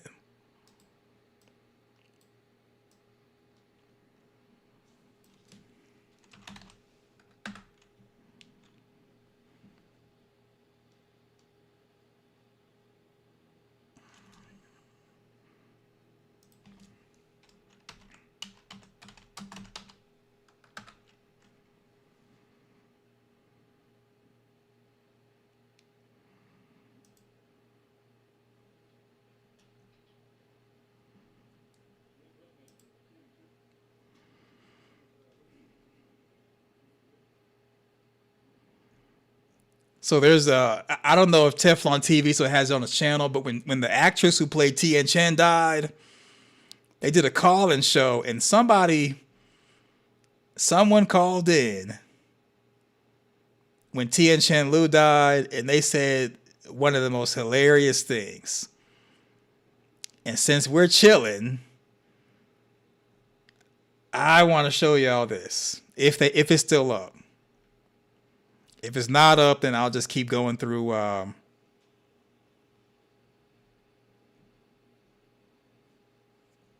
just keep going through the pictures. Okay.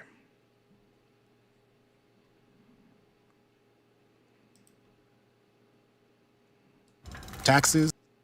Maybe this is it. It's one of the. This is not serious or anything. It's not about a theory, but it's just that. It's just hilarious that.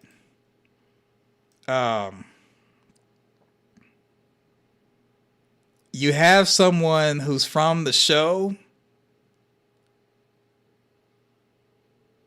show up, and then people tell you. You just have to see it. You have to see it to believe it. I'm gonna show you. We're gonna do this. We're gonna do this. Let's see. No.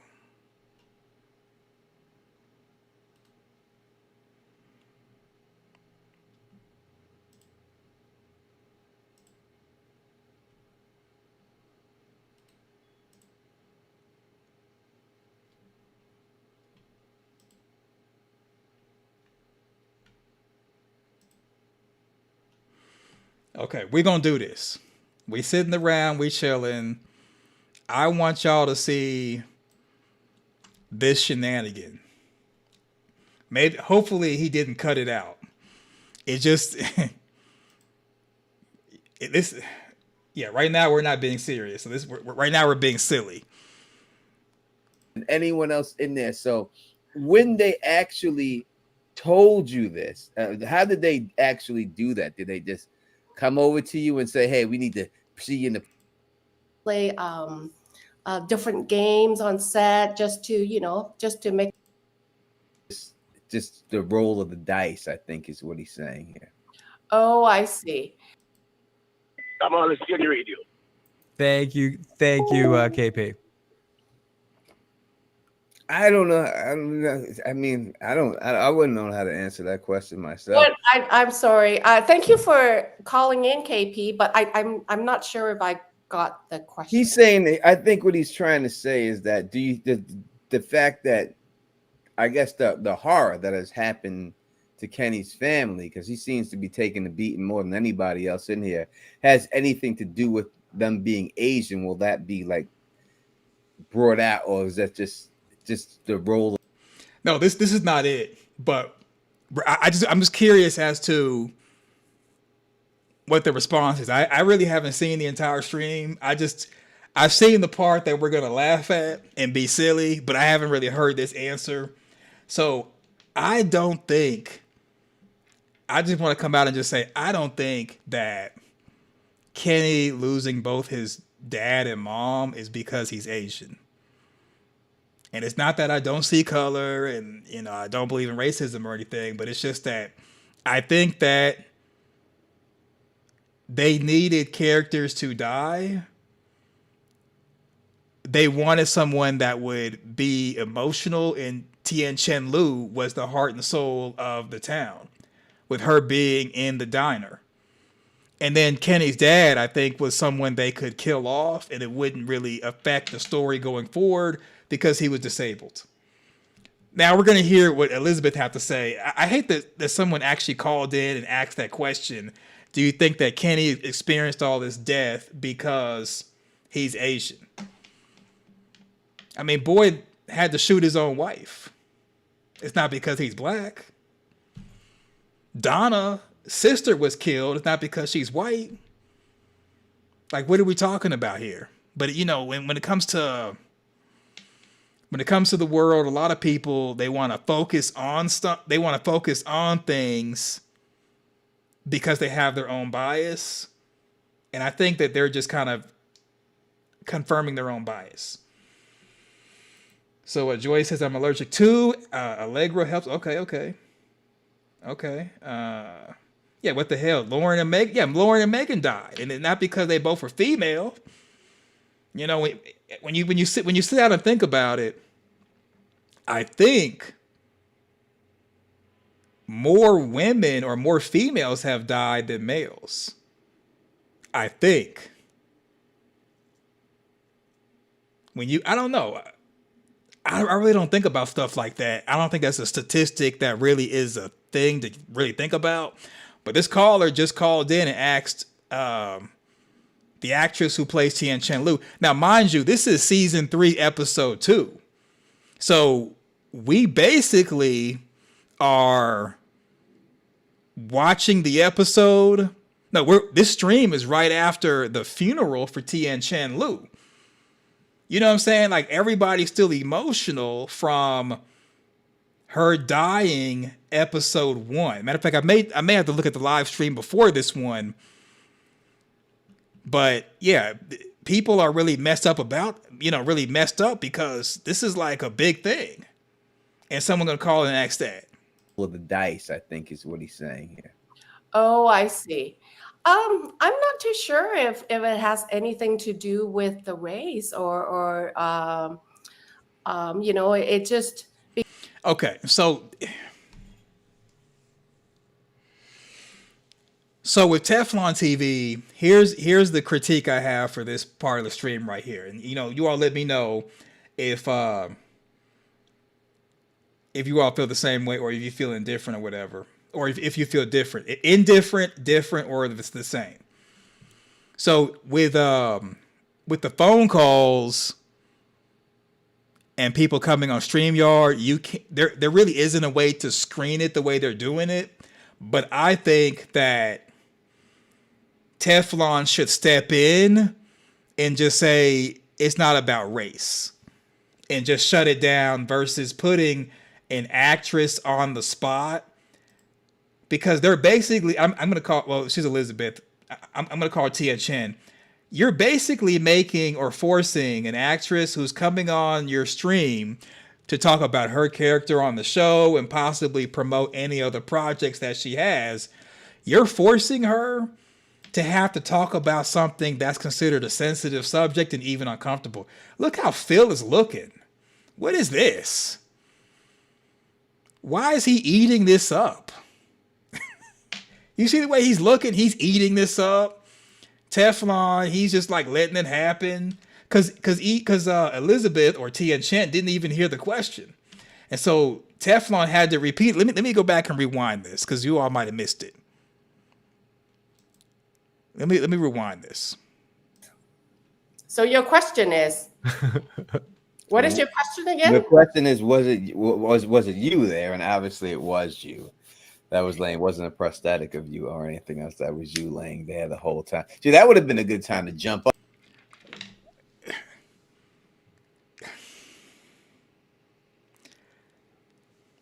This is a question that Teflon's asking. We all saw that it was not Elizabeth Moy, but he's asking it to be funny. And to me, it cheapens having an actor or an actress on your show when you're doing like little silly stuff like this. Like, there's nothing wrong with cracking jokes.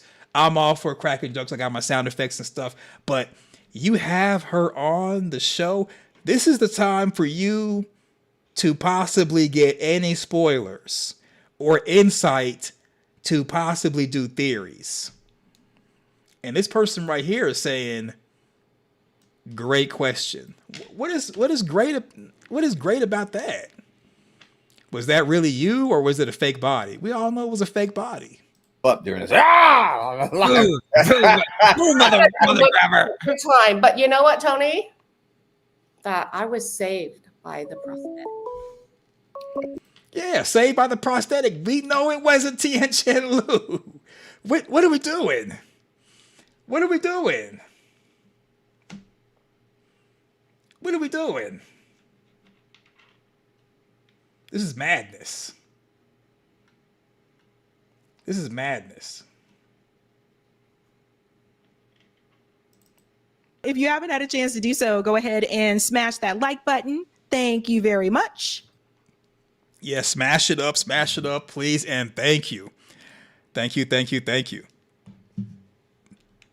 All right, so this is the caller that's going to call in and ask her, do you think Kenny's parents were killed because he's Asian? All right. It was a dummy. It was a dummy, yeah. I didn't feel like taking a call, and my voice is coming across. The other callers not leaving, turning that down and everything else, and all that good stuff. So yeah, I think that, you know, I hope that you come back. Oh yeah. What is that, Phil? Get that person out of here. Get him out. I don't know who that is. Sorry, it was someone started to sing. I wasn't sure what was going on there. Yeah, someone's trying to sing. I don't understand why they trying to I think they just wanted to say goodbye to you. We got KP calling in here. KP, yes, keep it quick, KP. But what's going on, buddy?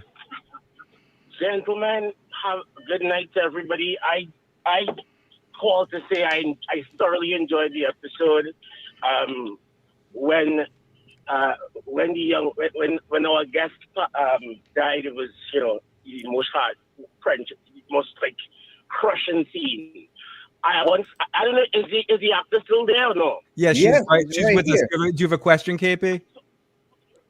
Question: what do you think there is a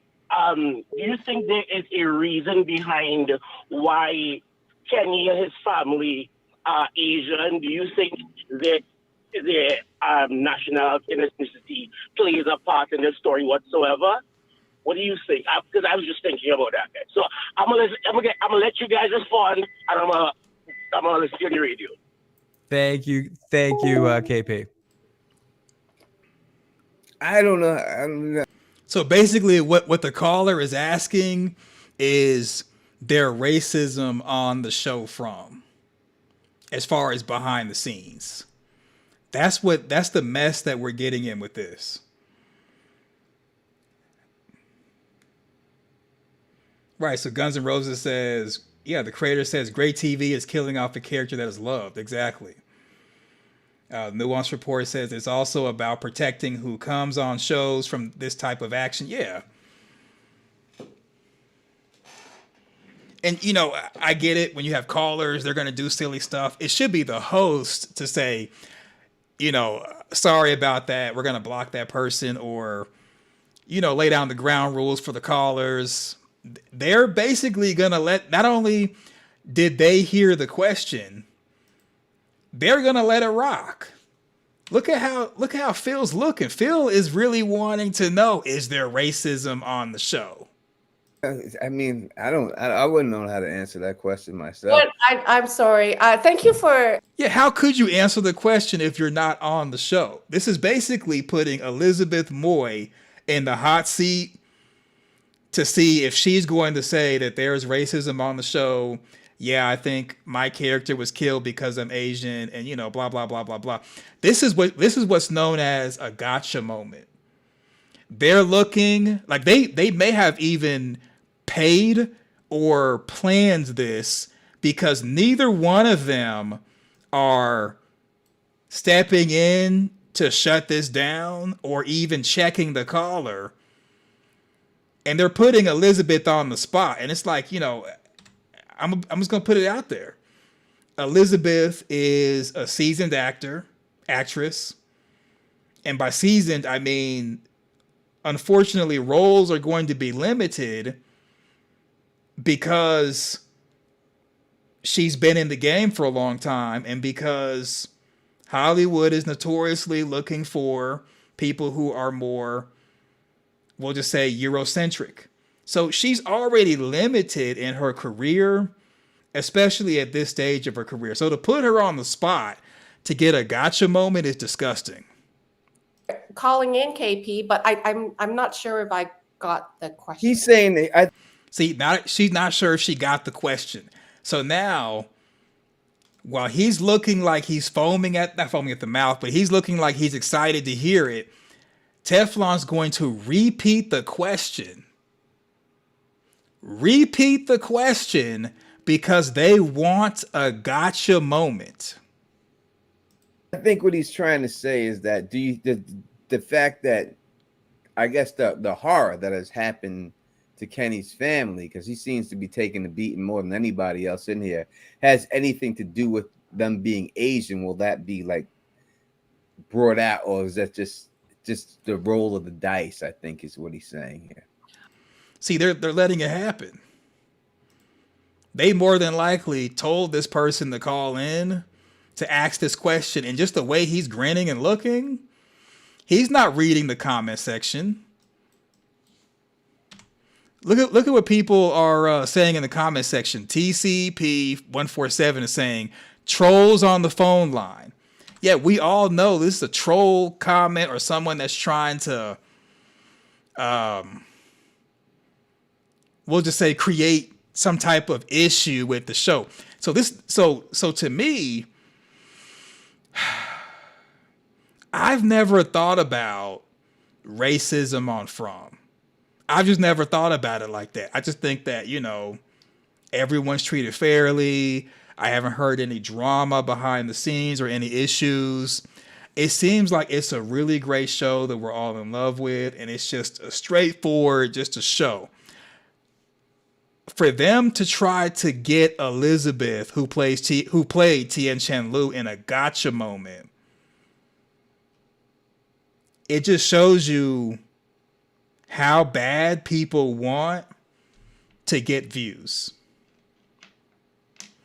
So Daryl says this person is trolling, but there are people who actually think like this. So yes, there are people who think like this. I've showed different trolls 2025, and I've addressed them in videos and stuff. It's one thing. It's one thing for people to be like that in the comment section. It's another to actually have someone's time and subject them to having to address possible racism as a gotcha moment, because all this is fishing for some drama. You all might not believe me. But this is just fishing for some drama for possible content ideas in the future. Because most of the time, Teflon TV's channel is filled with call in with your theories. And that's how he gets a lot of his ideas. That's why some of his ideas are like really, really out there and don't really make too much a sense as far as connecting one point to another, because it's like you call in with your theories, you call in with your stuff.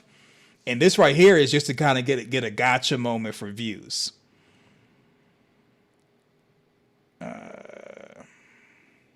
So Amanda says, this is a big reason I love this channel. Okay, yeah, I appreciate it. Yeah, no trolls. But I mean, there are ways to grow your numbers and do it right without trying to get an actor or actress in a gotcha moment. There's just better ways to do it. There's better ways to do it, but this is how they're doing it. So this is not even what I wanted to show you. This is like something different. So what I want to show you, maybe it'll come up later on. Oh, I see. I'm not too sure if it has anything to do with the race or it just because maybe it's the fact that Kenny is the deputy sheriff. Yeah, and he's close to Boyd. And the more he's hurt, the more Boyd hurts. And like exactly, hurting you is the best way to actually hurt Boyd emotionally. Exactly. I think, Yeah, because I mean, it would make sense for Tien Chen Lu to leave where she is in her home to help get the livestock back into the barn, because she's the one that's cooking the food.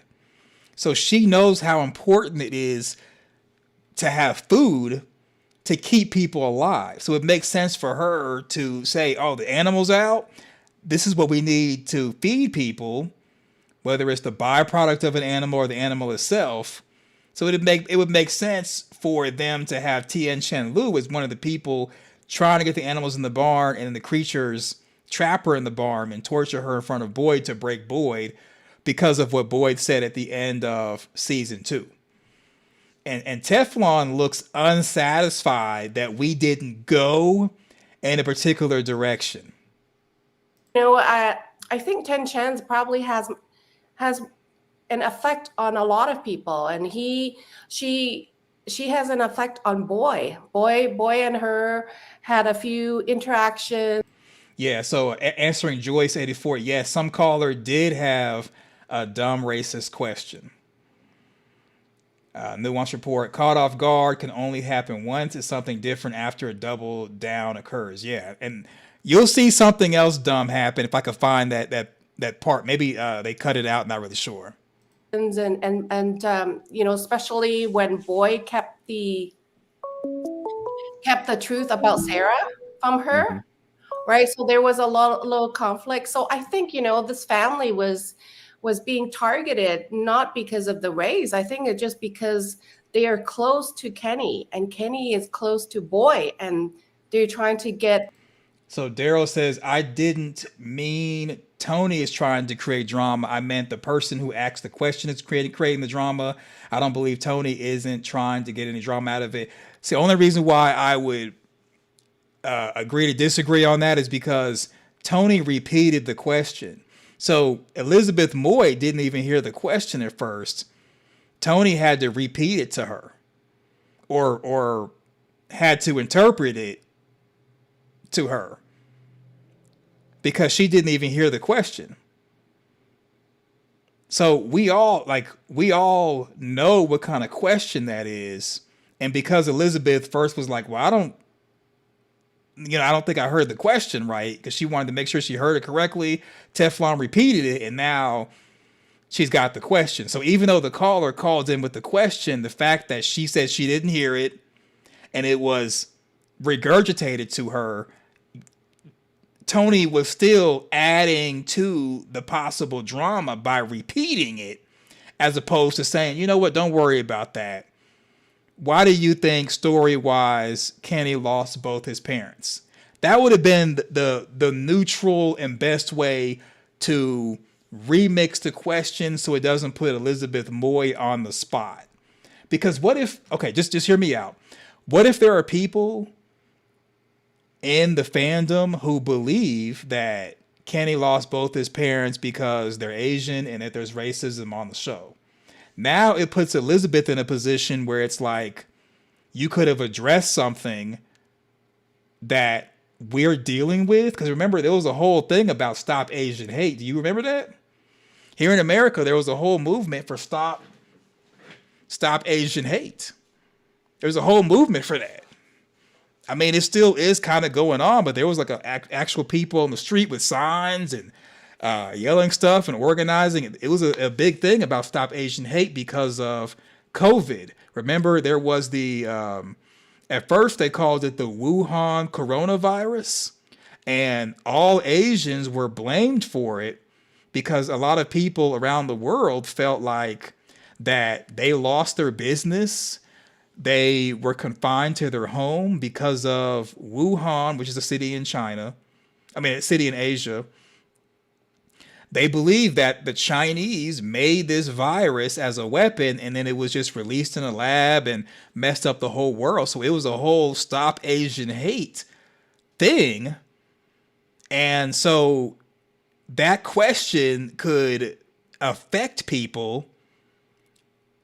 And then the way Elizabeth's answering it, it could also affect people where they say, well, you know what? You should have taken this time out to address the question in a different way. And now people hate Elizabeth Moy.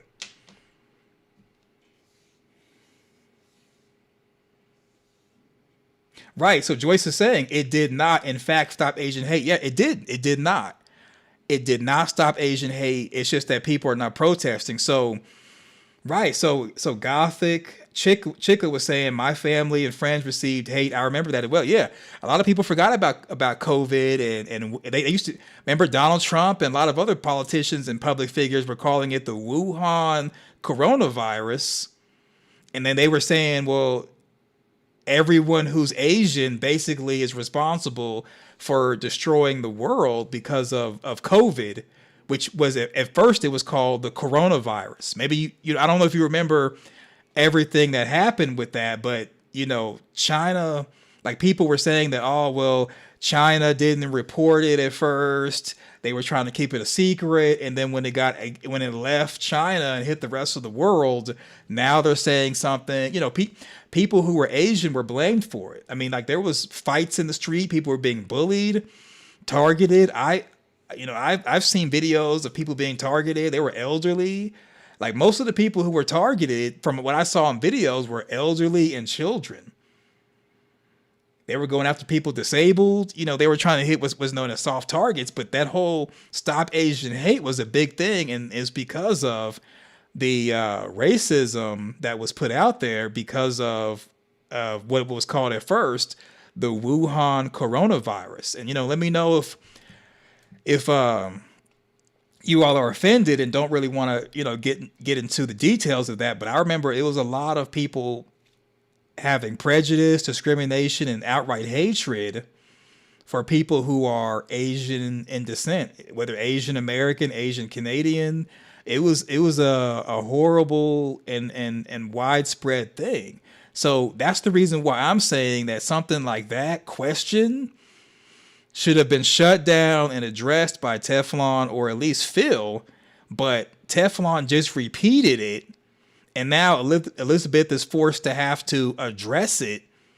And even though she's doing a wonderful job in addressing it, and she's doing it with grace, people might be thinking, well, you know what? Now that you think about it, I think Kenny lost both of his parents because he's Asian. He didn't get a chance to be with Christy, and Marielle came on the bus with Elgin because Kenny's Asian. People can think like that, and it can start to snowball with a simple question. Now, this was a year ago. So if there was any type of thing that could have been made, we may never know, because Elizabeth Moy has, went on and she's probably doing other projects and she's moved on with her life. But for all we know, she may have got emails and phone calls about this, because remember, her character died season 3, episode 1.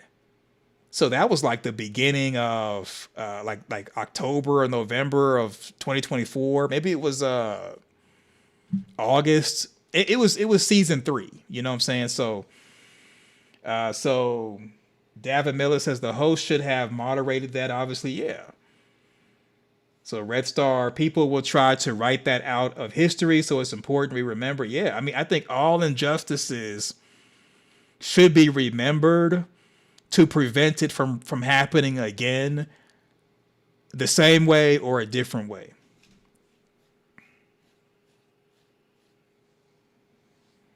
So Nuance Report says when a person is not running their channel for the right reasons, there'll be more instances of this where they won't. That's the point of this being brought up. Yeah, I can see that. Yeah, so this is not even what I really wanted to show. It was something else that we'll get to in a moment. And let me know if it's like if this type of topic is too heavy, let me know, and you can leave. You won't hurt my feelings. I don't want anyone to feel any type of way, but I think it's important to address stuff like this, because there's a lot of toxicity going on that is not addressed properly. So normally when I do this whole review thing, I do this for the members just because people could take critiques in a direction it shouldn't go in. To boy.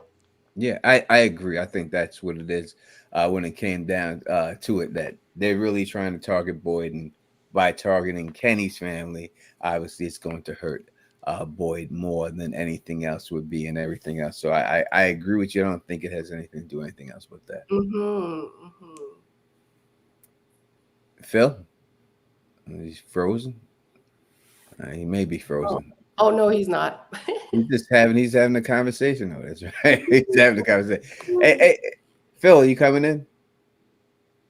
This is area code. Okay, still, I promise I'm gonna be good. You're on the air. You're on the air. 713. Ask your question for Elizabeth. Elizabeth, I just want you to know that I think you're really pretty, and the thing behind you looks like a cockroach. That flower arrangement, and I'm very afraid of cockroaches. That was the only other thing I wanted to mention. Elizabeth, please just arrange it in a different format, because it looks like two cockroaches like fighting each other. Okay. So Okay, so that's what I wanted you all to hear. Someone called in and said that this right here looks like it's two cockroaches fighting. You're in the family, you're a fan, you get a chance to talk to someone who's worked on the show. You could ask them the thought process that they went through to become their character and how they interpreted it. You could ask them, do you think it's possibility you can come back as a vision person? Would you be interested in that? What was the dynamic working with people on the set? What did you learn that helped you grow as an actress? What other projects do you have going on? Have you been told of any type of spinoff, or, what else can we get from you? How can we support you? What's your social media account? Questions that you normally would ask an actress or actor. That's a value add. No, dude called in. He called in to say that in the back of Elizabeth Moy's background is a cockroach. That's what he's saying. I'm gonna push play. Yeah, Gothic chick. I agree. It was disgusting. No, I'm sorry, Gothic chick. Yeah, I agree. It was disgusting. So I'm gonna push play. I just wanted to show you all just how crazy the family can be, and I just remembered this, and I'm like, you know what? Now that we have this type of open format going on, we can address some of this stuff and talk about random topics and everything. I think they were saying your plant looks like a cockroach. The plant on the other side. Okay. Yeah. I see. You see how degrading this is? So first you have someone call in and say, do you think that your character and Kenny's dads were killed because they're Asian? And now another person calls in right behind that to say that a plant behind you looks like two cockroaches, and they're going to, and then, this is degrading. And now she's going to actually rearrange her background to appease a troll because she's a good person, which is, that's fine. But I couldn't go back on channels when you're going to sit there and be trolled and you're like a serious actor. That's why I like Julie Deep Dives, because Julie Deep Dives channel doesn't have this type of like madness, because you're going to get this type of madness when you allow people to call in. So you as a host got to be able to check people unless you like this and think it's funny. Like, look at Phil's face. He thinks this is funny. He thinks this is funny. Let's see. Yeah, he thinks it's funny. So this is the reason why I have this channel for call-ins, because if someone calls in on some madness, I can check them and don't have to risk the health of the channel. Yeah, see, yeah, I saw Nuance had deleted that comment by you didn't block him, did you? So Daryl says, if the writers listen to this nonsense, there would be little to no drama happening in the show.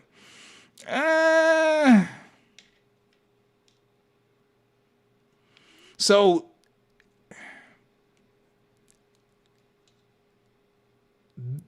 these are people who may or may not have an agenda, especially with this whole cockroach thing. These are people who just want to kind of embarrass her. They want to embarrass Elizabeth Moy. They may not like her because she's Asian, and that's why they allowed that previous comment to be put out there. Or they may not respect her because they didn't respect her character. Because this is degrading. So if the writers listen to this type of show, they probably would change different plot points to appease people who may be offended by stuff that really shouldn't even be pointed out.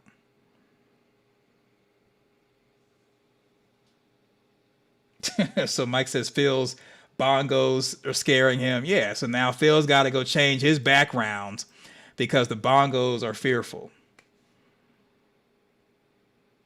This is degrading. We're gonna watch the rest of that.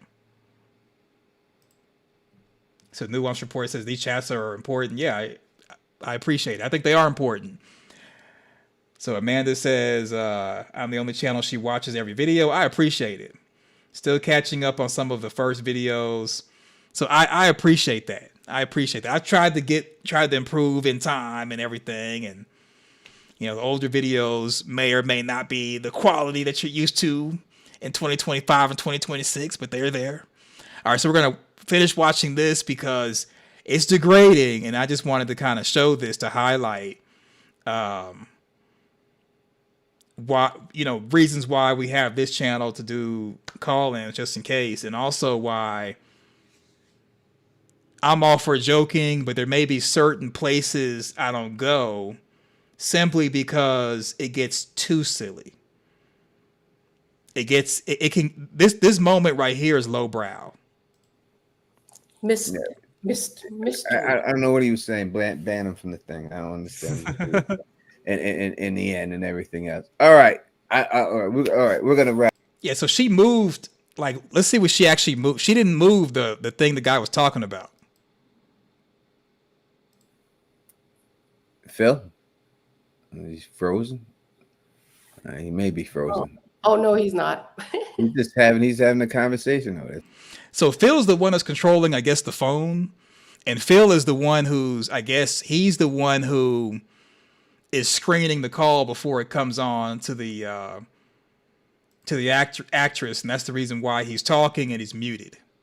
That's right. He's having the conversation. Hey, Phil, are you coming in?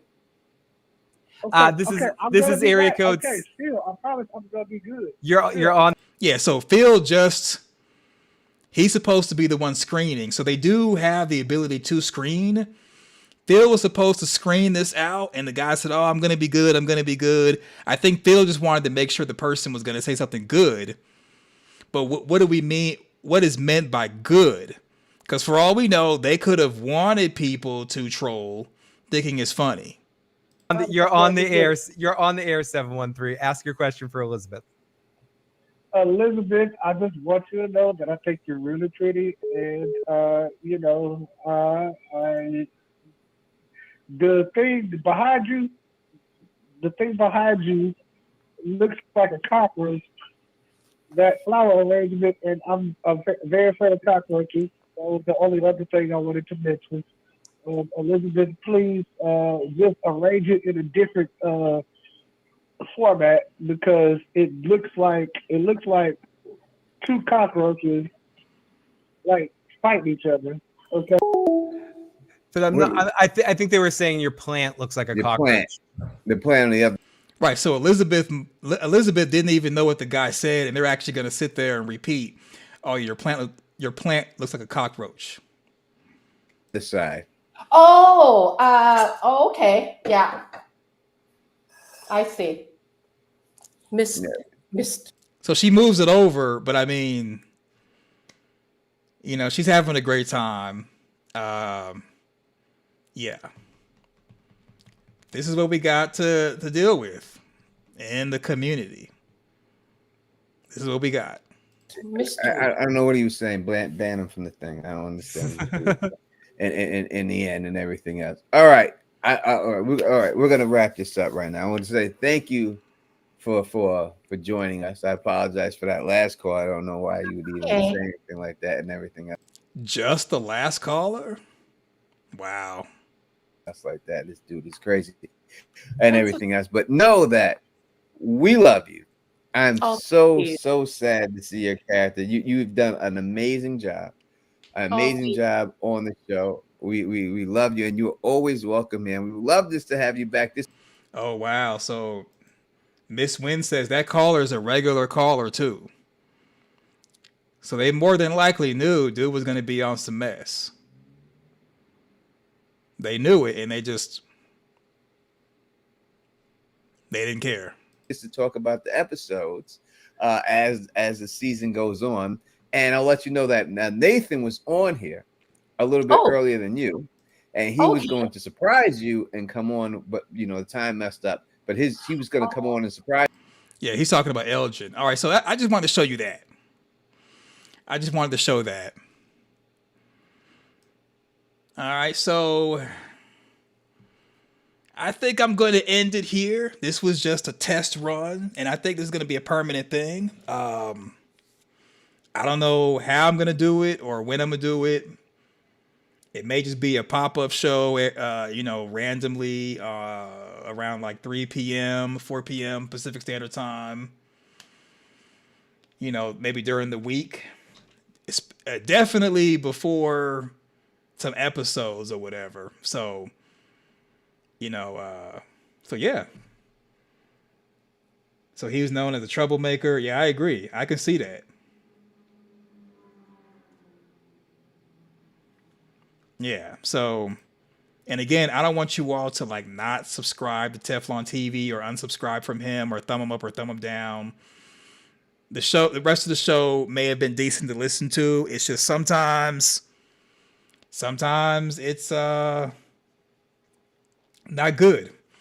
So yeah, so what I'll do is I'll try to give like a heads up on the community tab whenever I do these, and email those who've emailed me, and go live on the other channel and have people redirected over here, and we can talk openly and freely. And if people want to come up on the StreamYard, which is the same thing that they're using right here.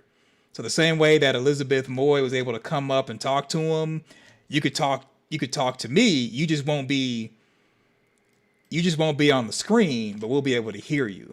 And if nobody wants to come up, it'll be just like how it is with this, and that we'll just rock out, have chit chat, random topics, rambling, having fun, talking from, or any other thing that I do as far as content. So yeah, hopefully you all enjoyed this. I had a blast. I thought this was awesome. A really good turnout.